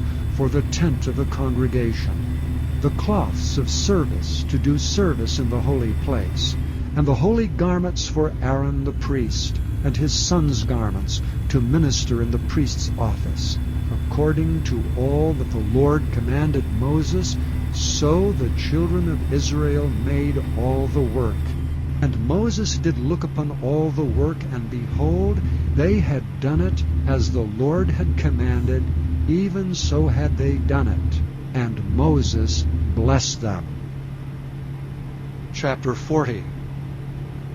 And the Lord spake unto Moses, saying, On the first day of the first month shalt thou set up the tabernacle of the tent of the congregation. And thou shalt put therein the ark of the testimony, and cover the ark with the veil. And thou shalt bring in the table, and set in order the things that are to be set in order upon it. And thou shalt bring in the candlestick, and light the lamps thereof. And thou shalt set the altar of gold for the incense before the ark of the testimony, and put the hanging of the door to the tabernacle. And thou shalt set the altar of the burnt offering before the door of the tabernacle of the tent of the congregation. And thou shalt set the laver between the tent of the congregation and the altar, and shalt put water therein. And thou shalt set up the court round about, and hang up the hanging at the court gate. And thou shalt take the anointing oil, and anoint the tabernacle, and all that is therein, and shalt hallow it, and all the vessels thereof, and it shall be holy. And thou shalt anoint the altar of the burnt offering, and all his vessels, and sanctify the altar, and it shall be an altar most holy. And thou shalt anoint the laver and his foot, and sanctify it. And thou shalt bring Aaron and his sons unto the door of the tabernacle of the congregation, and wash them with water. And thou shalt put upon Aaron the holy garments, and anoint him, and sanctify him, that he may minister unto me in the priest's office. And thou shalt bring his sons, and clothe them with coats. And thou shalt anoint them, as thou didst anoint their father, that they may minister unto me in the priest's office. For their anointing shall surely be an everlasting priesthood throughout their generations. Thus did Moses, according to all that the Lord commanded him, so did he. And it came to pass in the 1st month of the 2nd year, on the 1st day of the month, that the tabernacle was reared up. And Moses reared up the tabernacle, and fastened his sockets, and set up the boards thereof, and put in the bars thereof, and reared up his pillars. And he spread abroad the tent over the tabernacle, and put the covering of the tent above upon it, as the Lord commanded Moses. And he took and put the testimony into the ark, and set the staves on the ark, and put the mercy seat above upon the ark. And he brought the ark into the tabernacle, and set up the veil of the covering, and covered the ark of the testimony, as the Lord commanded Moses. And he put the table in the tent of the congregation upon the side of the tabernacle northward, without the veil. And he set the bread in order upon it before the Lord, as the Lord had commanded Moses. And he put the candlestick in the tent of the congregation over against the table on the side of the tabernacle southward. And he lighted the lamps before the Lord, as the Lord commanded Moses. And he put the golden altar in the tent of the congregation before the veil, and he burnt sweet incense thereon, as the Lord commanded Moses. And he set up the hanging at the door of the tabernacle, and he put the altar of burnt offering by the door of the tabernacle of the tent of the congregation, and offered upon it the burnt offering and the meat offering, as the Lord commanded Moses. And he set the laver before the tent of the congregation and the altar, and put water therein to wash withal. And Moses and Aaron and his sons washed their hands and their feet thereat, when they went into the tent of the congregation, and when they came near unto the altar they washed, as the Lord commanded Moses. And he reared up the court round about the tabernacle and the altar, and set up the hanging of the court gate. So Moses finished the work. Then a cloud covered the tent of the congregation, and the glory of the Lord filled the tabernacle. And Moses was not able to enter into the tent of the congregation, because the cloud abode thereon, and the glory of the Lord filled the tabernacle. And when the cloud was taken up from over the tabernacle, the children of Israel went onward in all their journeys. But if the cloud were not taken up, then they journeyed not till the day that it was taken up. For the cloud of the Lord was upon the tabernacle by day, and fire was on it by night, in the sight of all the house of Israel throughout all their journeys.